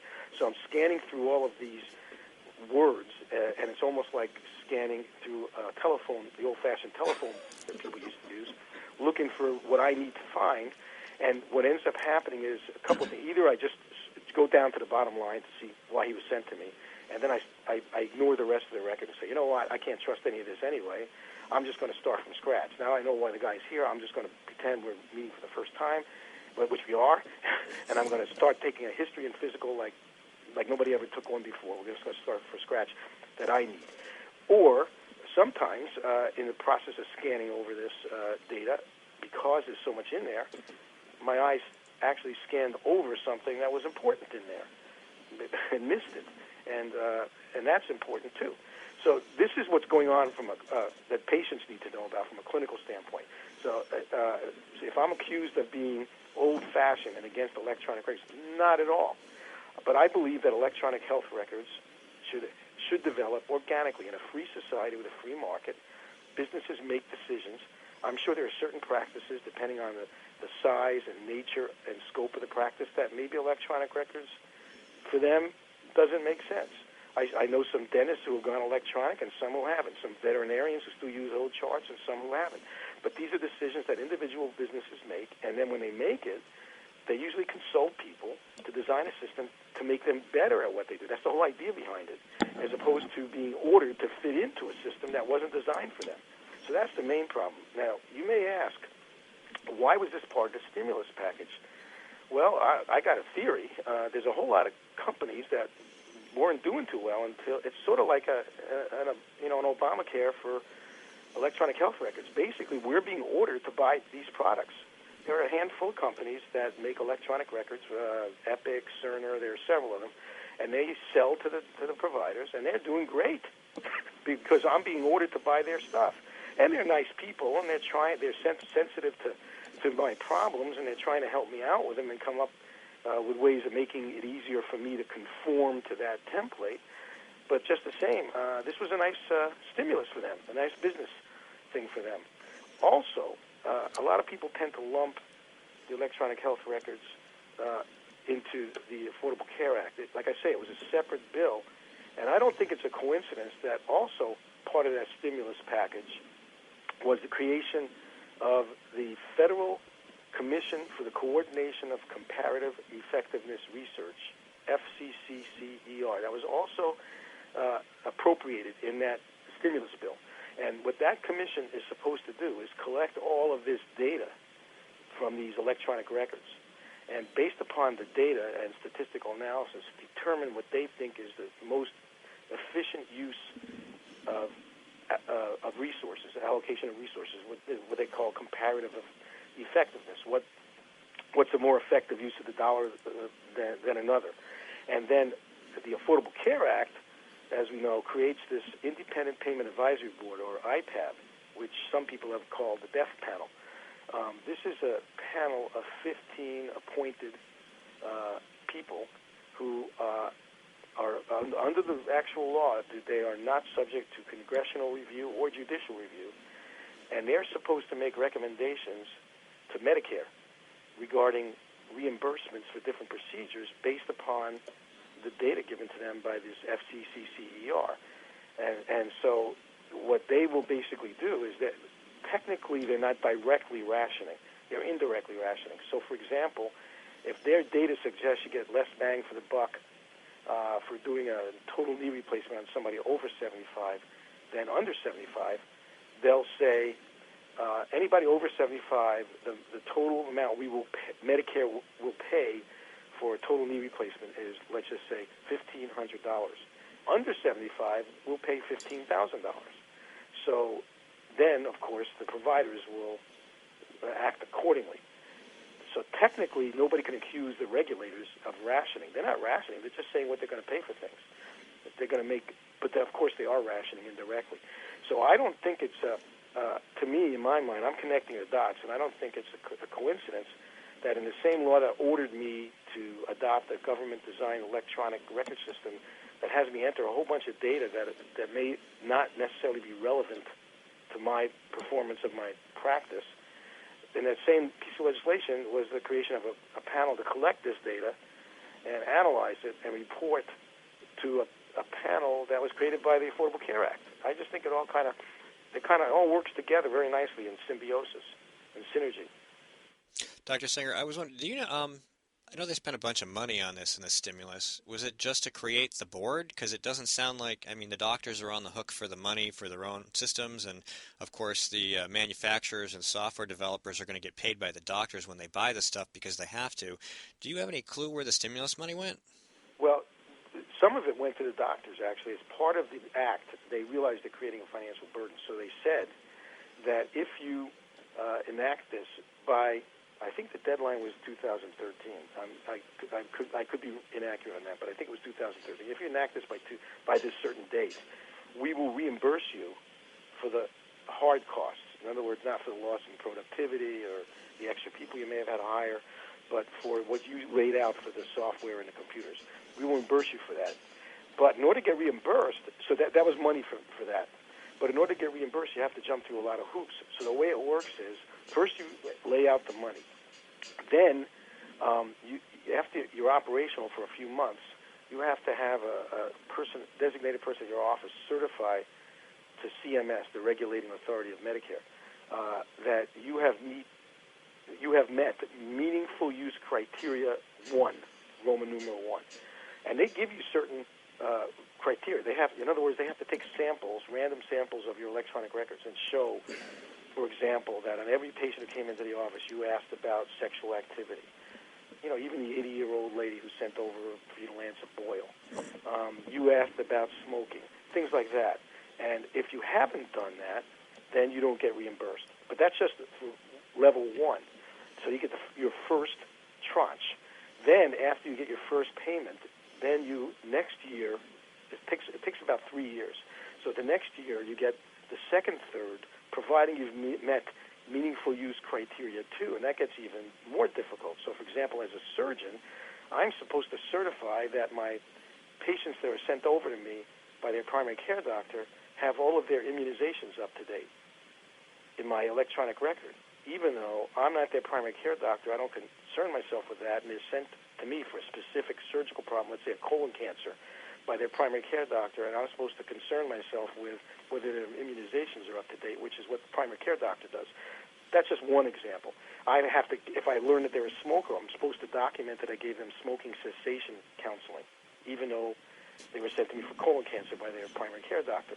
So that's meaningful use criteria 2. And that criteria 2 is very difficult. A lot of doctors can't meet the criteria. If you don't meet criteria 2, you don't get the second and third. But supposing you do, now you go to meaningful use criteria 3. And so you're getting reimbursed for a huge financial outlay over 3 years, which is, from a business standpoint, businesses can't work that way, as you could imagine. But besides that, these criteria are so onerous that most doctors don't make meaningful use criteria 2. After the first tranche, they can't make the second. And those who make the second, when they see what they have to do for the third, they basically at that point, it was a couple years later now, are saying, you know what, forget the last third, just keep the last third. I'm not going to do this. I just can't afford to do this, and it's just taking me away from things I got to focus on. And so that's what's happening. But that was a part of the money in the stimulus bill was geared towards reimbursing somewhat the providers. I forgot to mention on one other cost. Some listeners out there may see this.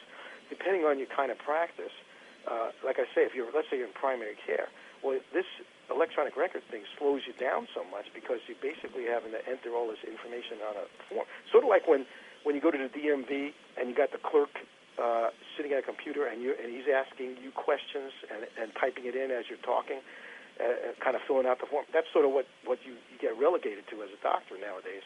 So some doctors, because they don't want it to slow down their flow, and also because they don't want to be looking at a computer screen. They want to be looking at the patient, seeing their body language, making eye contact. That's part of your assessment, looking at how they look.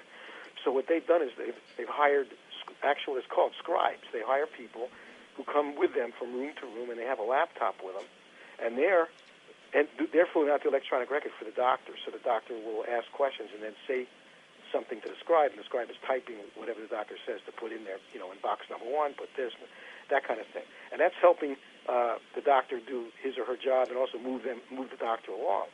But that's an expense. You got to pay for that person, and there's no reimbursement for that. But in addition to that, so I guess that was a stimulus too, wasn't it? It stimulated the creation of scribes. Yes, it was. But in addition to that, another concern for patients should be is who is this scribe here in this room? Is this person a medical professional? Because I'm being asked to share a lot of very sensitive, confidential information here with my healthcare provider, and can I trust this other person here with this information? Is that person going to talk to his friends about this?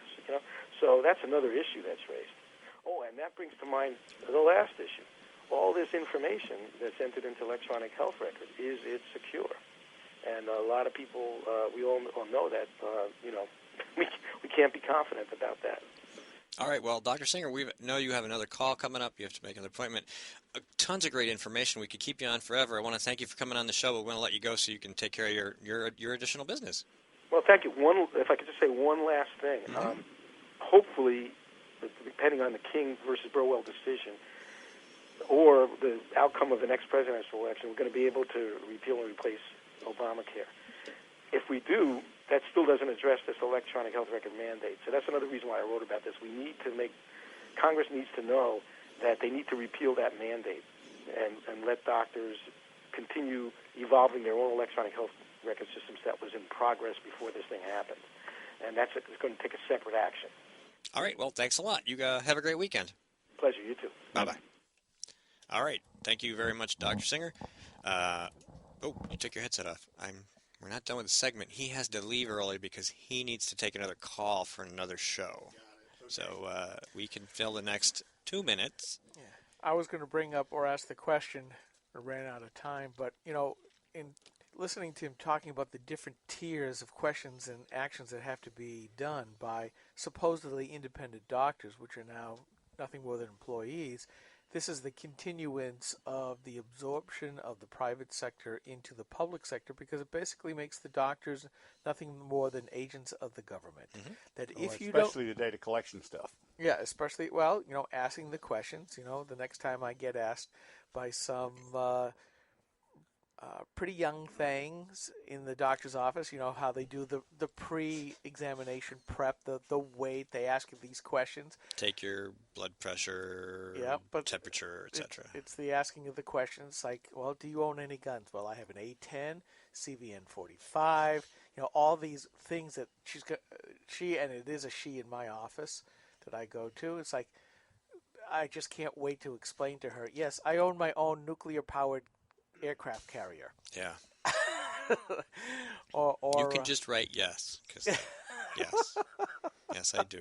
I do own guns. I've applied for the same Obama waiver that Iran's going to get, and I plan to create some peaceful nukes. That's to right. Deter Peaceful nuclear energy production to ward off evil spirits. Yeah. I just look at that and I go, I really feel sorry for these guys, but a lot of them are getting out. And, there are going to be lots of unintended consequences, like the Seattle minimum wage of $15, just like that we talked about earlier. As it was pointed out, we see things as connected, as conservatives. You can't disrupt, and engineers and techies, because we live this stuff. You can't change something over in one spot here and not have it affect something over here. We have to think through these steps. As engineers, we get it mostly right most of the time. And you have to also understand that we're talking about an economy of over 300 million people, all of whom will have dynamic changes in their relationship to their neighborhoods, their buying habits, constantly. You cannot manage that. It just can't be done. After 3 centuries, Adam Smith's invisible hand is still at work. Absolutely. All right, we're going to call Mark Meckler, and we'll be right back. Stay tuned. This is GrokTALK.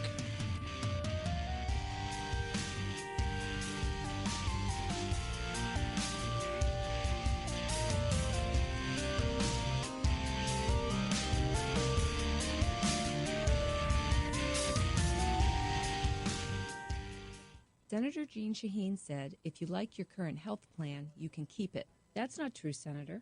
22,000 New Hampshire citizens have been kicked off their insurance plans. Hospitals in Rochester, Concord, and Portsmouth, they aren't allowed to provide care under the exchange. Senator, you were wrong in your comments. You should apologize for your misleading remarks. I'm calling Senator Shaheen at 750-3004 and telling her I want my doctor back. You should too. Paid for by saberpac.org, not authorized by any candidate or candidate committee. We are struggling. Rising healthcare costs are part of the problem. Senator Jane Shaheen helped create this mess we're in. As a state senator, her bill chased 21 insurers out of our state. It reduced our choices, raised prices for New Hampshire families, and when Jane Shaheen supported Obamacare, it limited access to 10 of our 26 hospitals, reducing our choices again. Tell Jane Shaheen she's made healthcare worse. Few things are as important as finding the right doctor. And under Obamacare, that's harder than ever. Over a third of our hospitals no longer available. Our doctors no longer covered. Fewer choices, longer drives. No state has been harder hit than us. And even after watching it impact New Hampshire, Congresswoman Ann Custer still supports it. Call Ann Custer. Tell her Obamacare isn't working for New Hampshire. This is a coalition of New Hampshire taxpayers. We're located at 8 North Main in Concord, New Hampshire. This is a repository for all things conservative and municipal. So if you have a problem in your town, your school, your budget committee, the right to know law, and now at the top of our list is voter fraud. You have a tip for us, some information for us, you want to join or help us out, cnht.org.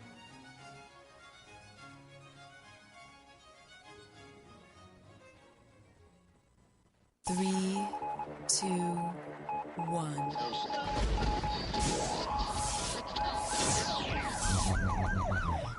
We'd like to welcome you to another edition of GrokTALK, brought to you by New Hampshire's leading conservative blog site, GraniteGrok.com. We are your feared extremist, right-wing, hard-charging, gun-toting, opinionated, outspoken, rabble-rousing, letter-writing, radio microphone-stomping conservatives and rational libertarians. So get ready for more news and opinion you could only get from GraniteGrok.com. GrokTALK. All right, well, apparently Friday the 13th isn't a problem, but Saturday the 14th is. We are unable to connect to our next guest, Mark Meckler, co-founder of the Tea Party Patriots. He is the head of Citizens for Self-Government, and we let him know that he can call us. And Skip's leaving him a message right now. So, welcome back to GrokTALK. I'm Steve McDonald here with Skip Murphy, Mike Rogers. Thanks again to Guy Comtois, Susan Olson, Jane Cormier, and of course Dr. Jeffrey Singer for being on the program today. We are kind of hanging on late this week. It's 11 o'clock. We're usually done before now, but we have a potential opportunity to speak to Senator Ted Cruz at 11:30, and we really want to take advantage of that. So we've tried to book guests to fill the spot, and if we haven't successfully connected to those guests, of course, it is us. We can talk and talk and talk and talk and talk. Of course, Mike is chewing his bad apple down there, so he's not talking. He doesn't even have his headset on. So I'm sort of just kind of hanging on here by myself while I wait to see if Skip can connect with our guest. And, oh, there he is. Hi, Mike. Okay, yep, I'm back. Yeah, I was munching on my bad apple. Yes, exactly. That's because I just noted an article where Obama says that the VA scandal was due to some bad apples. Mm-hmm. And somebody photoshopped a picture of Obama's face onto an apple, not very expertly. No. Well, it didn't look too bad. It wasn't bad, but it was just a It wasn't as good as the fungus. No. That fungus was excellent, though. All right, well, I'm looking at the guest, Mark Meckler, should it be today. diced? Should it be diced or sautéed? I don't like mushrooms, so that's perfect for Mr. Fungus Cullen. I don't dislike Fergus. He's probably a fine human being when you take him away from politics. I don't know. I mean, he's a very nice guy, but he can't resist thinking he's still in charge of the NHGOP, which he so nearly wrecked. So nearly. Yes, I would say that being unable to keep the governor's office, having lost to the entire executive council, the Senate, and the House, would definitely classify as having not been a successful chairman. And yet and bankrupting the party at the same time. Yeah. Yes, and leaving the fiscal disaster and the sloppy mess that he left at the office. And the legal issues as well with the FEC.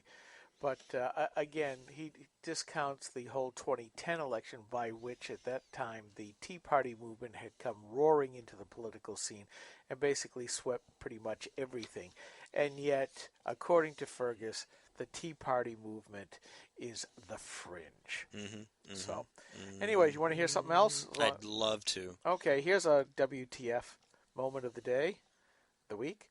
Backyard burger and weenie roast targeted by the EPA. The Environmental Protection Agency has its eyes on pollution from backyard barbecues. You know, I actually think that pollution from backyard barbecues is the smell wafting over the fence saying, I need to go buy a steak and turn on my grill as well. I agree. The agents, likewise, the smell of wood smoke from your wood stoves, which the EPA would like to regulate out of existence. We've got people right in New Hampshire who want to do that. Yeah. And you know, so the only thing better than wood smoke is gun smoke, and if the government keeps going the way it's going, it'll be getting plenty of that. Yeah. Oh, that was excellent. Excellent segue. Yeah, the agency announced it's funding a University of California project to limit emissions resulting from grease drippings with a special tray to catch them and a catalytic filtration system. The technology will help. The school said the technology they will study with the EPA grant is intended to reduce air pollution and cut health hazards to barbecue pitmasters from propane-fueled cookers. And charged with keeping America's air, water, and soil clean, the EPA has been increasingly looking at homeowners, including their use of pollution-emitting tools like lawnmowers. Yeah. You Trimmers, all your two-cycle engines. Yeah, the whole bit. I mean, this. At what point, to use your question, Steve, is enough enough? And it isn't going to be until we can just sit around and do absolutely nothing but twiddle our thumbs that they will consider their jobs complete. Don't forget. They want us to be starving in the dark in our caves, except we won't be able to light a fire. You're going to have to hire a landscaper who's filled out all the appropriate forms and knows how to complete the electronic landscaping records. But there's one form he will never be required to fill out, and that's whether he's using illegal Mexicans. Right. Well, that's no. They won't be illegal anymore because that would be racist. Yeah, there'll be no such thing as an illegal Mexican. immigrant. The southern border erased. They'll just be Mexicans. Yeah. Well, there's a post that a bookmark that I've done on.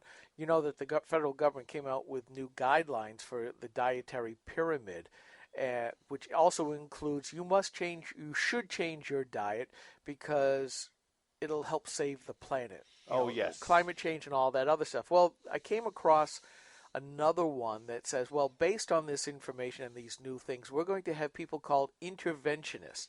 One of my favorite questions is, what is the proper role of government? And these nitwits, these micro-totalitarians have decided that they're going to use government money to go and fan across the public arena, and they're going to intervene in our lifestyles and make us eat healthier. Secret police. No, they're not so secret. No, they're not so secret, and they're actually quite happy to say we have to do our part to make the public healthier. We must make them see what they're doing wrong and change their behaviors. So they're going to take the Dorito from my cold dead hand. Is that You know, really, that's gonna work? Let's put it this way. No, wait. Yeah. Keep your eyes open. They will applaud you for eating your apple. They will castigate us that normally after the show we go eat chili dogs. I mean, that's the kind of thing Or worse yet, a good, high-quality steak that would steal corn that should have been used for ethanol and would have been manufactured by a methane-emitting bovine. What Michelle Obama has done in the school lunch scene, these guys think it's their mission, and they're right to do this across grocery stores, in the workplace, and every other place. They're going to take Michelle Obama's mantra of, we have to make you healthy, to heart, and that's what they're going to do. And the problem is with all these progressives, I mean, at what part are we not free anymore? Oh, we're well past that. So first of all, if they're walking around supermarkets telling people what to do, I'm expecting to find quite a few of them laid out flat on the floor from a smack in the jaw. No, what they'll do is they'll go after the manufacturers and the producers so that we will be left only with their choices. I mean, our American grocery stores are the wonder of the world with all the choices we get to make. And sorry, folks, but freedom means you get to choose bad things too. Right. It's a capitalist system. If you look around the world at the peoples of the world, some of them are very much shorter than we are. And why is that? You know, and I'm 6 feet tall, and I'm a little above average for an Englishman of my age. But as I look around America, there are lots of people that are bigger and taller than me. And I'm not talking about fatter. Yeah, America has its share of fat people, but that's not the point. The point is that well-nourished people tend to not only live longer, but be sort of taller and have better physique. America and Americans have generally been amongst the largest people in the world, height-wise, because they have been better nourished for more years than any other people in the world. And you compare that to, say, the Indians, not so much now, but going back into the last century, they're frequently much, much shorter than we are. And you look at people in other countries that have had a history, of malnutrition, or they've only just begun to industrialize and experience abundance, and you see the height of the people, and then see how much taller they are 50 or 100 years later. Yeah, this goes on at Tree Hugger, a site I love to skewer all the time, and they actually bemoan the wide variety and the cheapness of the food. Now, to ordinary people, being able to obtain decent food at cheaper and cheaper prices is a good thing. And they say it's a bad thing because you don't think about what you're putting into your body. So it's like, who the heck are you to force that decision on me? If I like the taste, that's great. And if I get too big, well, I just lost 50 pounds. I took it upon myself to do that. But these nitwits think that the rest of us are nitwits and, oh, you're controlled by the food corporations. And it's the same thing with these Michelle Obama bots. I confess I am controlled by my taste buds. Yeah. And there's not... Well, that's the thing that they'll say. Well, the food corporations concoct their recipes to appeal to your taste buds. I'm thinking, this is a bad thing. Why? Why should I want to eat liver, cod liver or whatever, all the time because it tastes bad, just because it's supposedly good for me? No, I'm sorry. That's punishment. But that's what these people want to do. And it's a confluence of, well, now that we're paying everybody's health care, and it's such a high cost, and it's only getting higher, we have the right to use other government monies to tell you how to lower the cost for the rest of us. But they will never entertain the thought of, well, why don't you just take care of yourself? No. Because you're too stupid, but you're also too expensive at the same time. They just want us to all be miserable. It's that pincer movement that they've now done to our freedom to say, because now we got you all to pay for everybody else's, well, now we have to control Well, that's it. always been something we talked about when Obamacare was coming down the pipe. If they had control of energy and they had control of health care, they had control of everything. Yeah. Because they control the energy and they control the health care. And there is no single thing that you can find outside of those two things that the government won't find an interest in regulating. Yeah. Yeah. So, once again, liberals like us to carpool, right? Ride trains and generally share to save money. Yeah. They do. But they don't like to do it themselves. Two members of the White House inmates traveled to the West Coast to record two different programs on the same day in two different planes. Yes. Michelle went to record Ellen, and Barry went to record on Jimmy Kimmel Live, both of which are pretty low blows, but that's what they went for. And they went in separate planes. Now, some are suggesting that's because they were fighting, and maybe being on the same plane, they'd have killed each other, and I say bring it on. Those planes are pretty big. I was going to say, you can stay away from each other on a 747. This is not difficult. You don't even have to get on and off at the same time. No. Air Force One already has front and back doors. They don't bring the press in through Barry's office, for God's sake, do they? No. But then again, the egos are such that they both want to use the front door. Oh, they're just hypocrites like every other Democrat, progressive. Yeah. For thee, not me, that whole deal. It's just, and people don't hear enough about that stuff. I mean, if people knew, and it was broadly advertised, which it would if they were Republicans, if a Republican president and a Republican first lady flew on the same day to nearly the same place in two different planes, the environmental movement would have 24/7, 365 access to CNN and MSNBC, and that's all we'd be hearing about. Wouldn't it be nice if more of the presidential candidates said the sort of stuff that Perry does about wanting government to be inconsequential and wanting the states to have their rights back? I don't see it happening. Frankly, I don't see it happening even if Perry gets elected, because the government bureaucracy has more inertia than even he can imagine. Well, yeah, the best thing I think we can hope for from a Republican president is to de-czar the executive branch. Yep. And to make a stab at driving that budget back down. I don't know. They need he or she, because it could be a she this time, needs to issue the Dan Pfeiffer executive order, which goes back to Dan Pfeiffer had a little bit where they deliberately issued lots of executive orders in the early part of Obama's administration to erase everything that George Bush had done. Mm-hmm. I wish that our president would issue one executive order the first day, right after taking the oath of office, saying, I hereby remove all executive orders for the last 8 years, period. He could go back a few, too. I mean, there's a couple from the... I'd be happy if we started with if the there's first any that 8. are left, yeah. Yeah, I'd be happy with the first 8. So, which is an interesting precedent. I mean, maybe it's not. Maybe it's been done before. But for Obama to come in and say, okay, my executive order erases all your executive orders. And then the next guy comes in and says, well my executive order erases all your executive orders. With the irrelevancy of Congress, are we heading into a late Republic historical framework where we're merely electing the next 4-year despot? Yeah, well, that's kind of where we are. Let's take 60 seconds. Let's take 60 seconds and we'll be right back. This is the Coalition of New Hampshire Taxpayers. We're located at 8 North Main in Concord, New Hampshire. This is a repository for all things conservative and municipal. So if you have a problem in your town, your school, your budget committee, the right to know law, and now at the top of our list is voter fraud. You have a tip for us, some information for us, you want to join or help us out, cnht.org.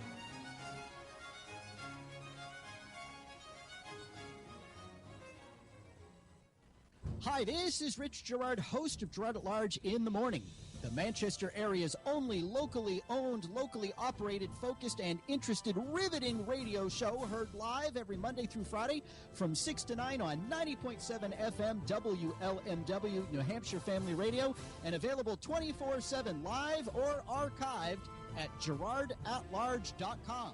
Be sure to tune in. GrokTALK. Have to make Skip happy. It's his stuff. Yay! GrokTALK, Steve McDonald, Skip Murphy, Mike Rogers, chatting about this and that. Check us out on Facebook and Twitter. Listen to this program on any of those places I said that I lost my note because I can't remember what they all are. YouTube. Because there's so darn many of them. Yeah. Stitcher. Facebook, iTunes, TuneIn, Twitter. iHeart. Everything. Search? You social media search mania GrokTALK. Just search GrokTALK. Search GraniteGrok.com. You will find us. So, hopefully Ted Cruz. And I wouldn't want the day to be a total wash. It's been pretty good, actually. Tried to fill up those spots with last-minute connections that I don't have. I mean, some of my guests, like Dr. Singer, I acquired through a PR firm, a communications firm that I've been working with for over a year. Mr. Mackler was through somebody I just connected with this week. So I can understand why we might have stumbled or tripped a little bit and maybe not made the connection right, or maybe he didn't hear what he needed to from them and things weren't, quite the way they should have been. So that's fine. We'll keep working with them because I want to have access to those kinds of guests, and that's how you do it. So, but Ted Cruz, we got directly through the campaign, and really that's just a matter of logistics and flight schedules and when he lands and so on and so forth. We may not get him at 11:30. We might get him at 10 minutes to 12, in which case we'll get one question in and we'll do that. But we are going to see him tomorrow. Some of us, whoever shows up at the event, assuming everything works, when we get there and get it all set up at the remote, and we'll just do that. Well, one thing I've always tried to do is have backups for the backups. Yeah. And we see this now as the place is littered with not one but 3 soundboards. There's another one downstairs. There's one in my trunk. It's smaller than the one you were looking at, but it does the job. Yeah. So we will do whatever we can to try to bring you... We try. Okay. News. And found in the Clintons' neighborhood a advertisement in somebody's garden for sale. Used email server. Clean hard drive. Yes, yeah, and he's taking all kinds of grief for that. But I think it's hysterical. This is free speech at its best.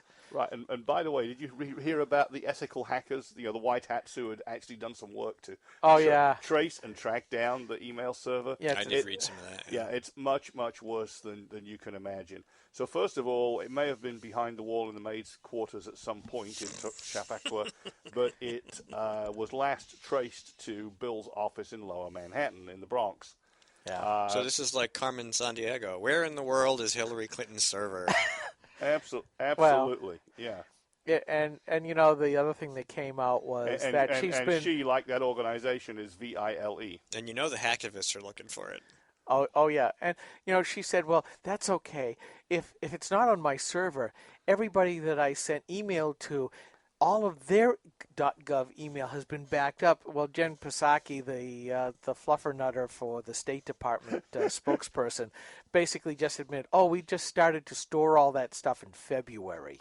So here's the State Department, who is also on the hook for doing, 7 times as long or 30 times as long as some of the other agencies in the federal government for returning Freedom of Information Acts. You know, this is... Of course they've got I want to be sarcastic and say, oh, we're in the best of hands, but it just brings a shudder to me instead of delight. You know, sarcasm. If it was information about conservative activists, they'd be keeping it for a century. But if it's anything that might possibly expose their wrongdoing, they'll figure out how to lose it as quickly as possible. Well, it's all out there someplace. Yes, it is. Because once it goes online, it never goes away. So somewhere, someplace, in some obscure location, like somebody's going to walk up into Grandma's digital attic some year, and they're going to discover a electronic book that inside has a folded up copy of some ancient document, which in this case will be Hillary Clinton email. That's just how it works. Oh, didn't they find her law records that way too? Yeah, probably. Pretty much. Yeah, and a book, and Dummy's Guide to Cattle Futures, I think it was called. Yeah. So somewhere they found that the server had in fact been last found online in Lower Manhattan or the Bronx because of the addresses they traced, which they figure was probably Bill's office. So it got moved out of the house. You staring at your phone? I'm staring at Ed Lasky. Oh, just in case. Just in case. Just in case Mark calls us at 11:30. No, not Mark. It's now almost 11:30. It's almost time for Ted Cruz. You're supposed to get a text? Cruise control. I was. Yeah, you're supposed to be looking at your text to see if you're going to get a call. So, not only do they trace it to Lower Manhattan, they did some other work too. They looked at the HTML on the web front page to figure out what versions of web email it was running. They found out it was using an old, vulnerable version of Outlook. They found that the underlying web server, Microsoft's IIS, was a version that was about 4 years old and riddled with vulnerabilities, and so on, and so on, and so on. And they then built a simulation of what they had scoped out in the lab and just proved that they could basically hack it to pieces. Oh, and they found that the security certificate on the server was not, in fact, either an expensively purchased one or even a privately generated one which nobody else would have the other half of, but was in fact the default certificate that came with the software. Oh gosh. So well, I've been saying all along, if we really want to find these emails, we should just go to China, North Korea, Russia, Iran, any of our enemies, and probably half the countries in Europe. They've probably got them all. Well, after all, in this nuclear deal that Obama says is just so important with the Iranian mullahs, that we can't tell you, Congress, or the American people, sort of like the FCC, we're going to change the whole internet, but we're not telling you what's going on. The Iranians have told us what's in that agreement, even though Kerry said, well, I've been to the Saudis, I've been to this place, but I'm not going to tell you, Congress. So the Iranians told us what's in it, and now it's not legally binding, and now they want to go through the UN to get it blessed. I mean, I couldn't even begin to think of some of this stupidity of what this administration wants to do with this stuff. Yeah, they want the UN to basically say this agreement's good enough that it's sanction-proof. We're not going to impose any more sanctions on Iran. Therefore, you, America, are on your own if your stupid Congress wants to try and impose any. And what do you finally have to say when we have a president that is absolutely doing his own thing and says the American people are not important, that their elected representatives in Congress are not important? At what point will the Republicans say enough is enough and finally reclaim their own power? They've got two tools, power of the purse and impeachment. So far, they've let both of them go. At what point do we say then the Republicans are no different than the Democrats for letting this Democrat president do what he wants because you must agree with him, or you are such sad sacks, you're useless like the Whig Party was. I think they need to have classes. They need to have classes on what a co-equal branch of government means, and what the relationship and the power mean. And people need. The problem is people just don't get it. They think probably the president can do whatever they want, and the only people who will object are people in the media, and that's how they learn about things they don't like. You know, every 4 years they get the presidential campaign, and the presidential candidates promise that they will do this, this, and this, and and mostly the voters believe that this is what can happen. And so when one of the presidents actually stands up and says, you know what, I'm going to go and do this, this, and this, and I don't care about the rest of government, they say, rah, rah, somebody's actually doing what he told us. No, it's supposed to be hard. Well, the problem is that how many people of the younger generation actually know enough about civics and how our system works to be able to know what's right and what's wrong? Well, the ones who are graduating from schools of government don't. Well, you look at the journalist who basically said, well, the president can ratify a treaty. No. The president. I think it was from Vox, too, Vox.com. Vox has been known to be spectacularly wrong on just about everything. Vox-splaining is a new joke term on the internet. Like fisking. Yeah. But, aside from that, I mean, they've dumbed down the education, and these folks can get away with just about anything. We need somebody to stand up, plant a flag in the ground, or basically mount his horse and carry a flag and say, follow me, boys, we're going to reform the government. And, that needs to be somebody of real character who actually means what he or she says. Which is why, my vision, because it terrifies both parties, is Sarah Palin doing just exactly that and sweeping the whores and moneylenders from the halls of Congress. Yeah, it's almost like Hercules, though, going out and cleaning out the Sisyphean stables, the Aegean stables. The Aegean stables, yes, that never end. It's full of crap that keeps coming back. Yeah. Well, and part of our deal here at Granite Rock and GrokTALK is that we certainly know that the Democrats and certainly the progressives want to do exactly that, make those Aegean stables of government longer and longer and longer. But too often we see the Republicans going right along. Oh, well, their only excuse is, well, we can manage it better. Well, no, you can't, because at some point it's just too big, it's too intrusive, and you don't know what's going on, because they're not going to tell you. The bureaucratic staff have now assumed, because of that law way back in 1946 that gave the force of legality a law, any administrative rule that they create, I think more and more it's not just repeal of the 17th, which made senators popularly elected. I think that's the rule. It's sort of like if you want to get rid of the unions, make them collect their own dues. You pull that string and everything unravels from there. I am convinced that that 1946 law that gave bureaucracies the ability to issue regulations with the force of law, if you were to deprive them of that, they'd roll up the same way. Yeah, you got to take their food and oxygen away. Well, not only that, we only got 10 seconds, so it puts the legislative branch back into having to do their job in its entirety instead of sloughing it off. Yeah, well, okay, we're going into our next segment, and hopefully we will have Senator Ted Cruz on the phone. Although the way things have been going, I'm going to guess we're not going to catch him, but we're going to try, and that's all we can do, right? This is GrokTALK. We'll be right back. Stay tuned. Come in Atlanta.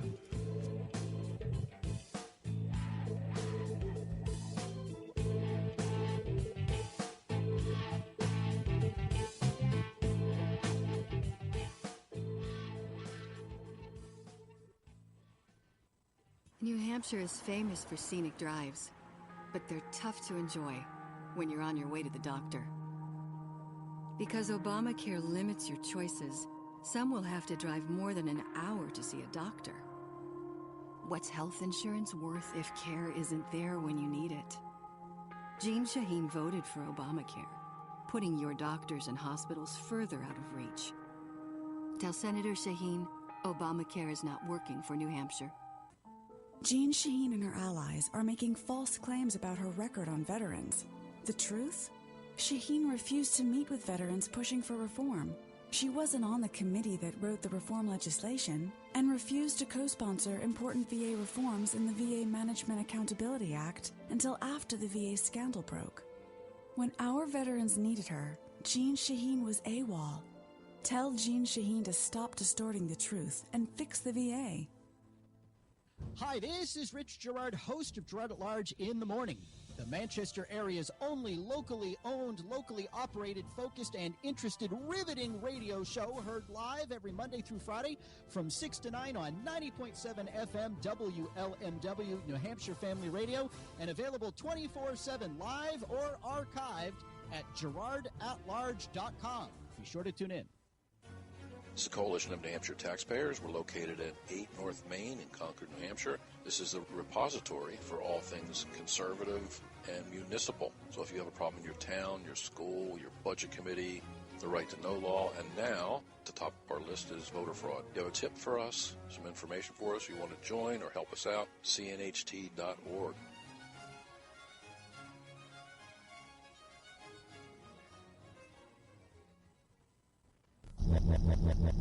GrokTALK.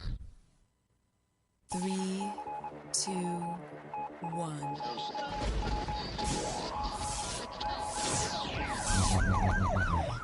We'd like to welcome you to another edition of GrokTALK, brought to you by New Hampshire's leading conservative blog site, GrokTALK.com. We are your feared extremist, right-wing, hard-charging, gun-toting, opinionated, outspoken, rabble-rousing, letter-writing, radio microphone stomping conservatives and rational libertarians. So get ready for more news and opinion you could only get from GraniteGrok.com.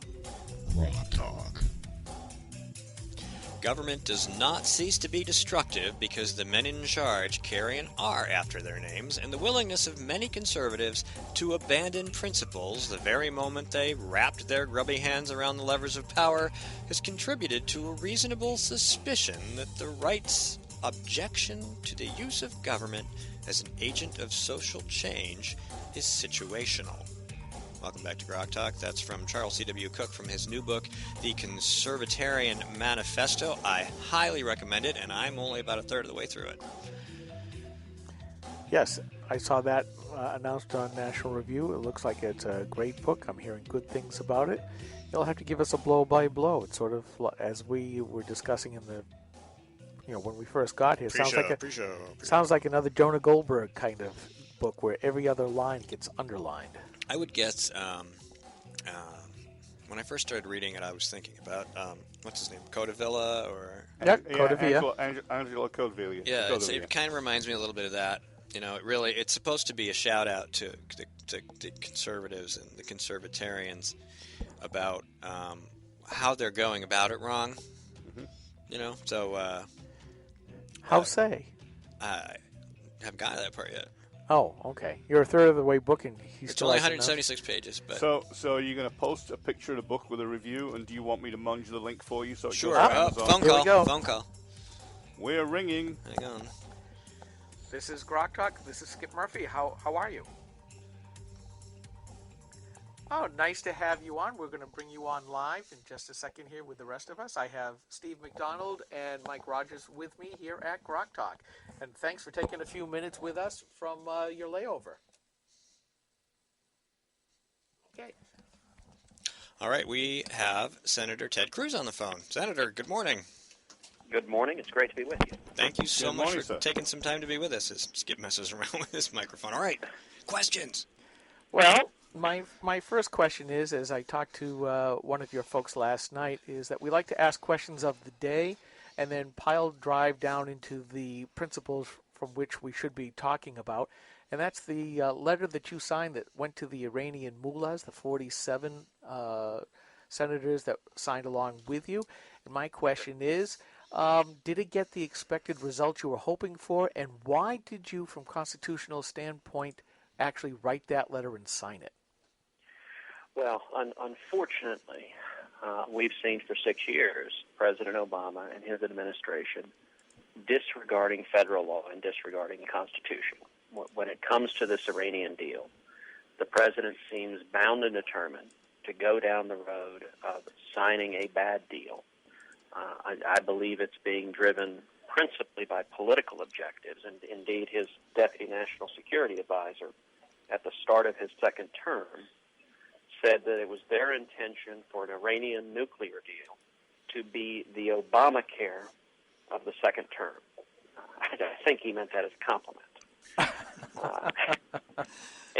And part and parcel of how they have been implementing, exactly, part and parcel of how they've been implementing their lawlessness has been circumventing Congress. And they have circumvented Congress over and over again. They have tried to end run federal law and the Constitution. And so the purpose of this letter was 47 senators came together to make clear that any deal that the president negotiates with Iran will not become binding law in the United States unless, A, it is submitted as a treaty to the Senate and ratified by two-thirds of the treaty, or B, it is passed into law by both houses of Congress and signed into law by the president, that those are the only mechanisms for creating binding law in the United States of America. And that letter was designed to try to prevent President Obama from continuing his efforts to end-run Congress and end-run the American people. We saw the results of that immediately. Not only was there the usual liberal outrage, but also Obama and Kerry run off to the UN and say, basically, let's pass a resolution that ends the sanctions if this deal is halfway good enough, so that then America would be on their own if they tried to bring sanctions back. Well, and that's one of the most damaging consequences of what the Obama administration is doing, is they have undermined the international consensus in favor of sanctions and actively worked to weaken America's position and strengthen Iran's position. At the end of the Obama administration, we look at the world, the wreckage caused by the Obama-Clinton foreign policy.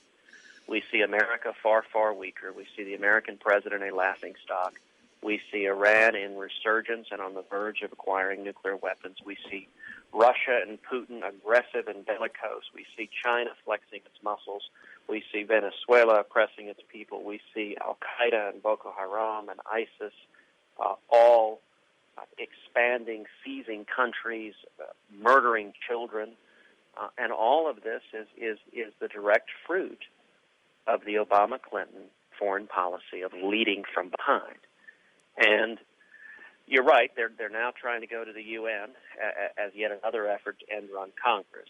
That could be effective in weakening or eliminating the international sanctions, but part of what they're asserting, and this is actually something that Iranian Foreign Minister Zarif asserted, they're claiming that if the UN acts, that it will bind the United States of America, and they're really seeking to bind the hands of the president who succeeds Barack Obama. On that, President Obama and Iran are every bit as wrong as they were with regard to the notion the president could just unilaterally negotiate an agreement that would bind a subsequent president.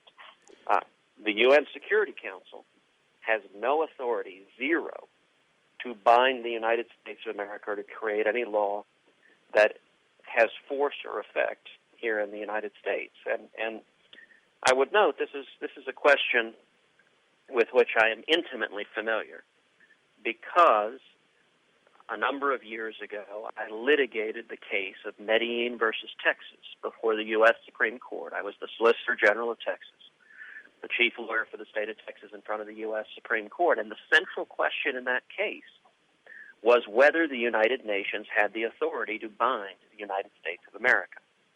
And Texas argued it did not. We prevailed before the U.S. Supreme Court. We won 6-3, and the Supreme Court held, number one, that the United Nations has no authority to bind this country, and number two, that the President of the United States cannot unilaterally give away U.S. sovereignty to the United Nations. Now, one of the things that we're seeing, however, Senator, and we are talking with Senator Ted Cruz, Republican from the Republic of Texas, soon to be here. But I like the Republican from New Hampshire. I appreciate the kind sentiments of brotherly love. And assure you that the activists are very interested in learning more about you. Yeah. My question is, though, have the Republicans played a big role with the Democrats in enlarging the executive branch that Obama can get away, or any other president can get away with saying, I have, the quintessential pen, keyboard, and phone, and do pretty much what he wants, because we're seeing the irrelevancy of Congress in not being able to do anything, partly due to Obama's own actions, but also with the fecklessness of the GOP leadership. So my question is, if you become the president, if you so run to be the president, what kind of actions would you take? Would you continue on with an imperial presidency, or would you start to bring Congress back up to where it's a co-equal branch? Right. That is a tremendously important question, and you are absolutely right. Republicans have been complicit in much of what has happened. Indeed, I mentioned a few minutes ago the case of Medellin versus Texas. The president, who in that case tried to assert the unilateral power to order the state courts to obey the world court, that president, unfortunately, was George W. Bush, a Texan, a Republican, and a friend. And nonetheless, the state of Texas went before the U.S. Supreme Court, and I personally argued before the court, arguing that President George W. Bush had no constitutional authority to undermine the sovereignty of the United States of America. And the Supreme Court agreed 6-3 and struck down his order. Now, go ahead.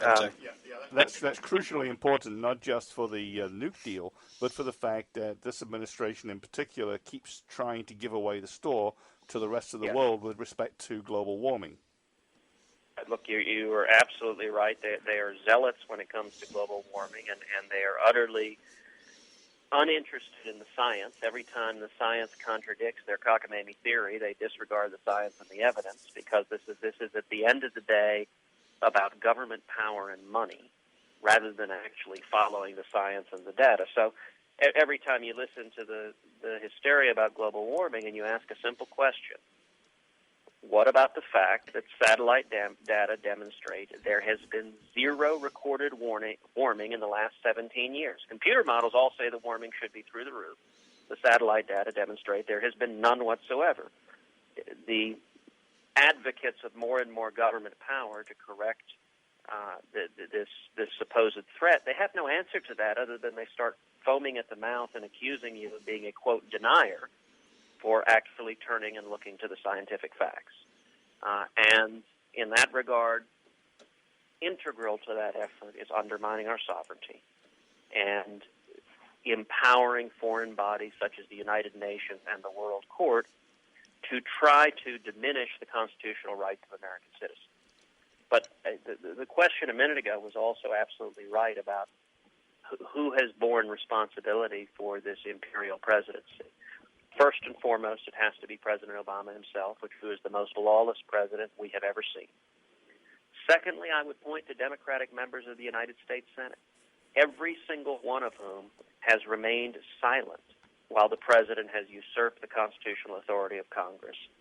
But third, unfortunately, has been a great many Republicans in Congress who have occasionally given a speech or rattled a saber, but have generally been unwilling to use the constitutional checks and balances given the Congress to rein in an imperial presidency.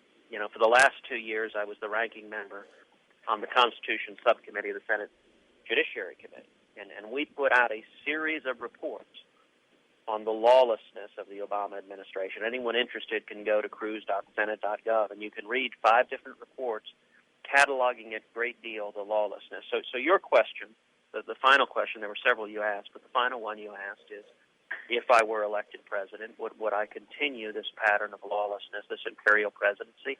Absolutely not.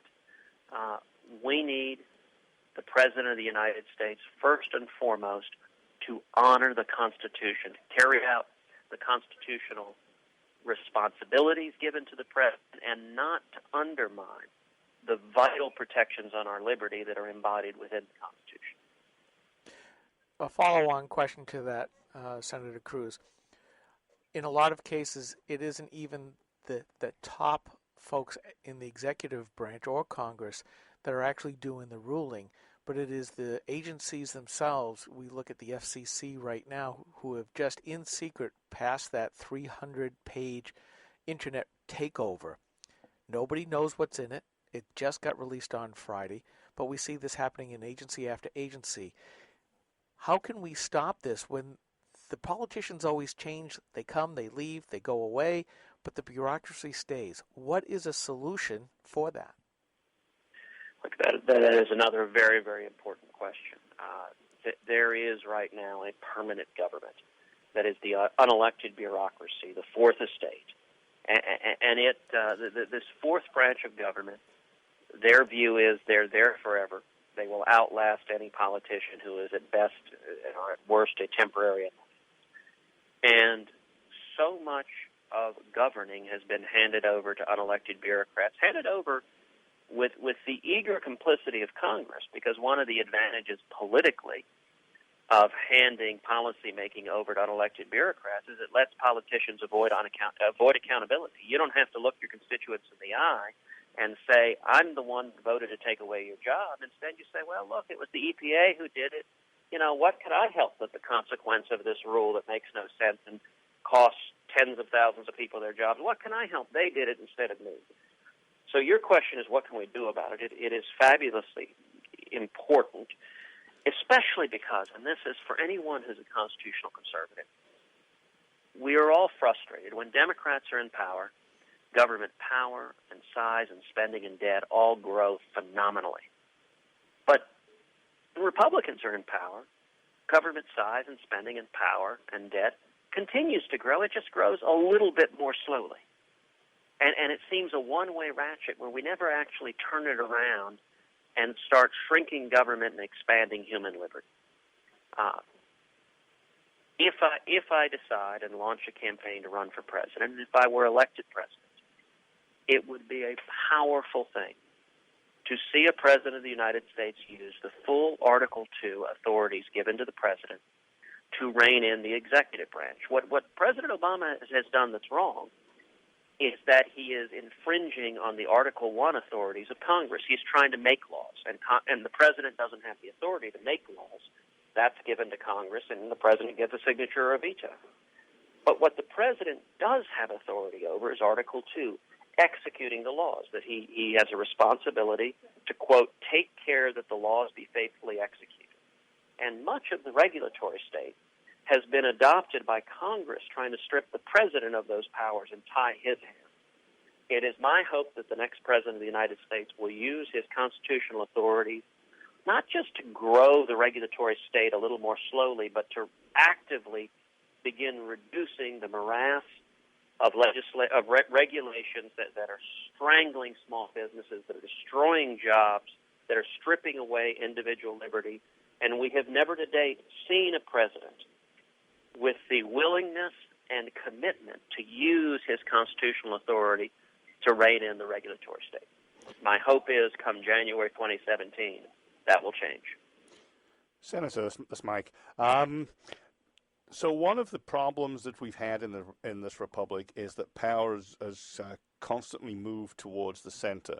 What concrete proposal do you have, or what would you do if elected, to restore the balance in this republic to the states, as it is in fact a government of, by, and for the people, the states, and towards the center, not the other way around? Right. Look, you're exactly right there as well. We have seen a constant move towards centralization of power. I am an emphatic defender of federalism. I am an emphatic believer in the 10th Amendment. Indeed, when I was in college, my senior thesis in college was on the 9th and 10th Amendments to the United States Constitution. Before I was elected to the Senate, I led the Center for 10th Amendment Studies at the Texas Public Policy Foundation.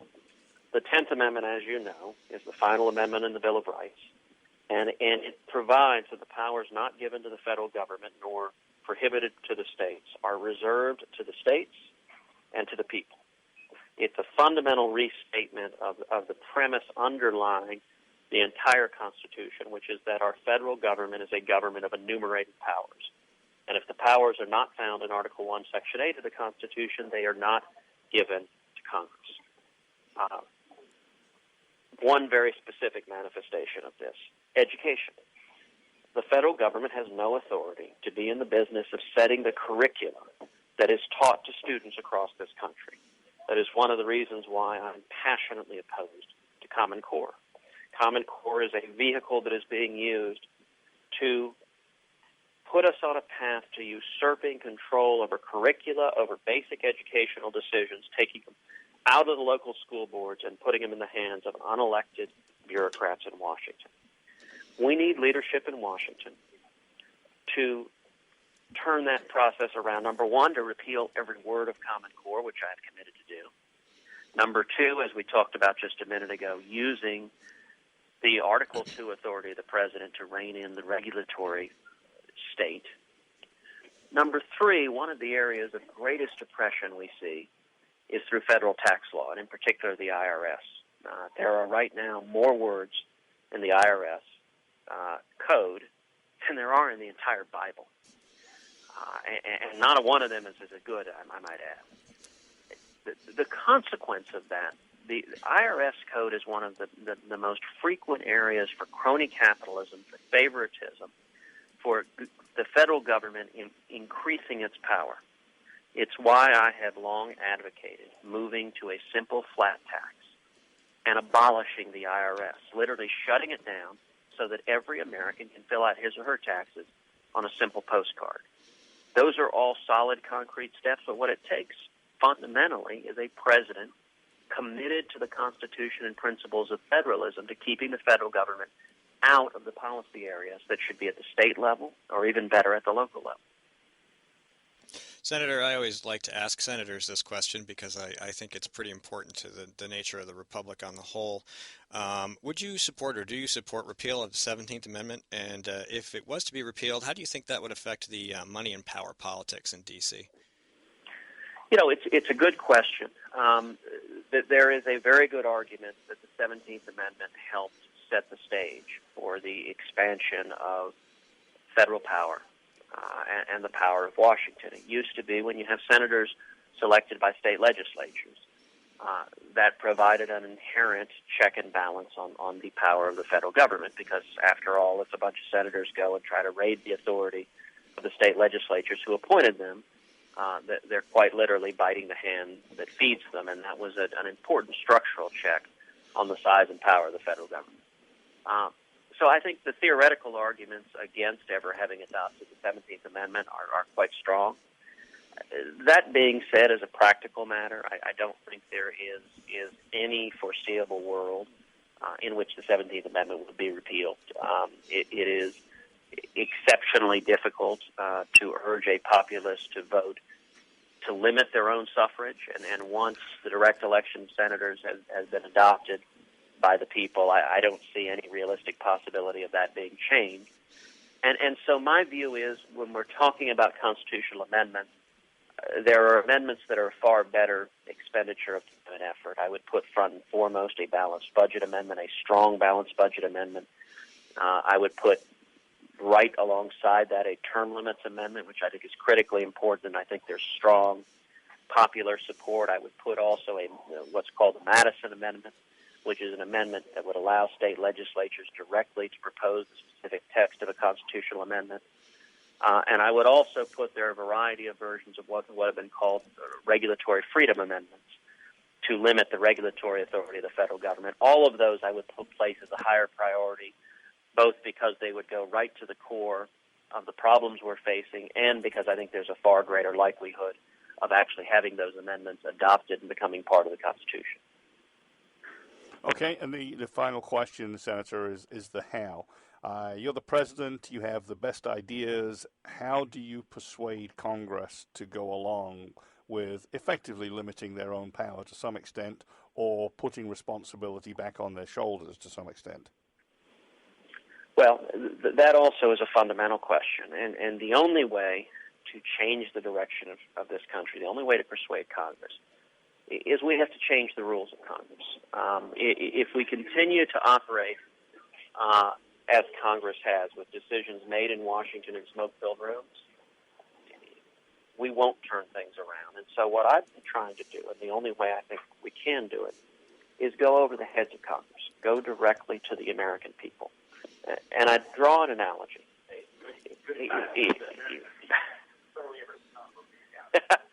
Thank you, sir. I'll draw an analogy. Imagine this were 1979. And imagine you were talking with Ronald Reagan. And Reagan were on this blog program. You'd probably be wondering what a blog program was. But nonetheless, imagine Reagan told you in 1979 that he's going to come into office and we're going to cut the top marginal tax rate from 70% all the way down to 28%. Imagine Reagan continued to say, we're going to take the current stagnation. At the time in 79, the United States was trapped in what became a 4-year period where we averaged less than 1% growth a year. Imagine Reagan said, within 4 years, by 1984, the economy will be growing at 7.2% a year, booming economic growth, which is going to lift millions of people out of poverty into prosperity, into the middle class, into a better life. And imagine if Reagan also said, our hostages that are right now languishing in the nation of Iran, those hostages will be released the day I am sworn in. And within a decade, we will win the Cold War without firing a shot, and we will tear the Berlin Wall to the ground. Now, to be honest, you would have told Reagan he was off his rocker, that none of those were possible in Washington. If you went and talked to the committee chairs in Washington, the Democrats and the Republicans, almost to a person, they found every one of those to be ludicrous. But yet what Reagan did in 1980, he didn't get on a plane and fly to Washington and try to convince a bunch of old graybeards in committee rooms. Instead, he took the case to the American people. He took the case to the American people, and we saw a grassroots movement come together that became the Reagan Revolution. And it was so powerful from the people that it ended up unifying. It unified Republicans, and it brought Democrats on board, because when the people spoke with one voice in support of liberty, Washington had to listen. I believe we're at a similar inflection point today. I think there are uncanny similarities between Jimmy Carter and Barack Obama. And I believe the election in 2016 is going to be an election very, very much like 1980. So your question was, how do we persuade Congress to limit the power of the federal government to do bold, audacious things that are critically important, like repealing every word of Obamacare, like repealing Common Core, like abolishing the IRS?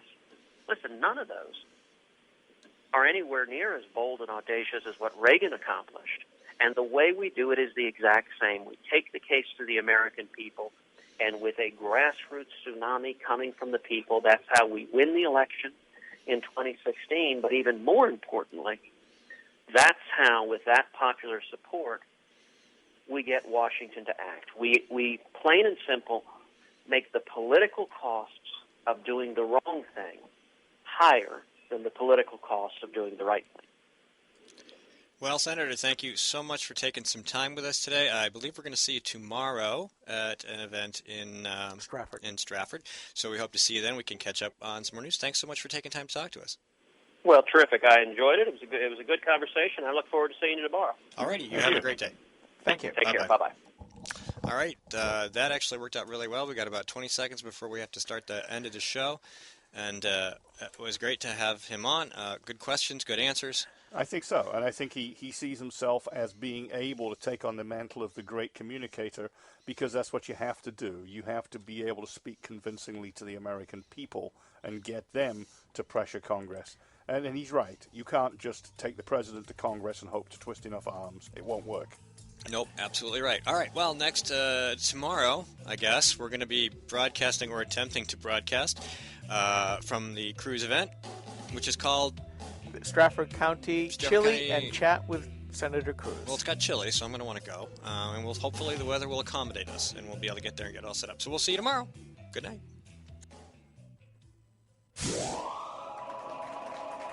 Yeah, baby!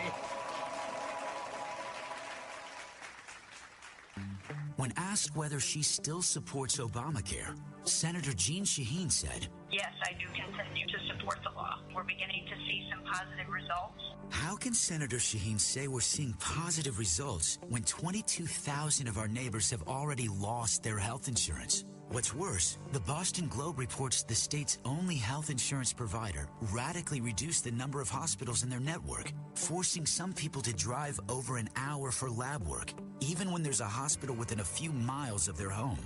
When pressed about lack of access, Shaheen said, there are some hospitals that are not covered, unfortunately, and I certainly hope that's going to change.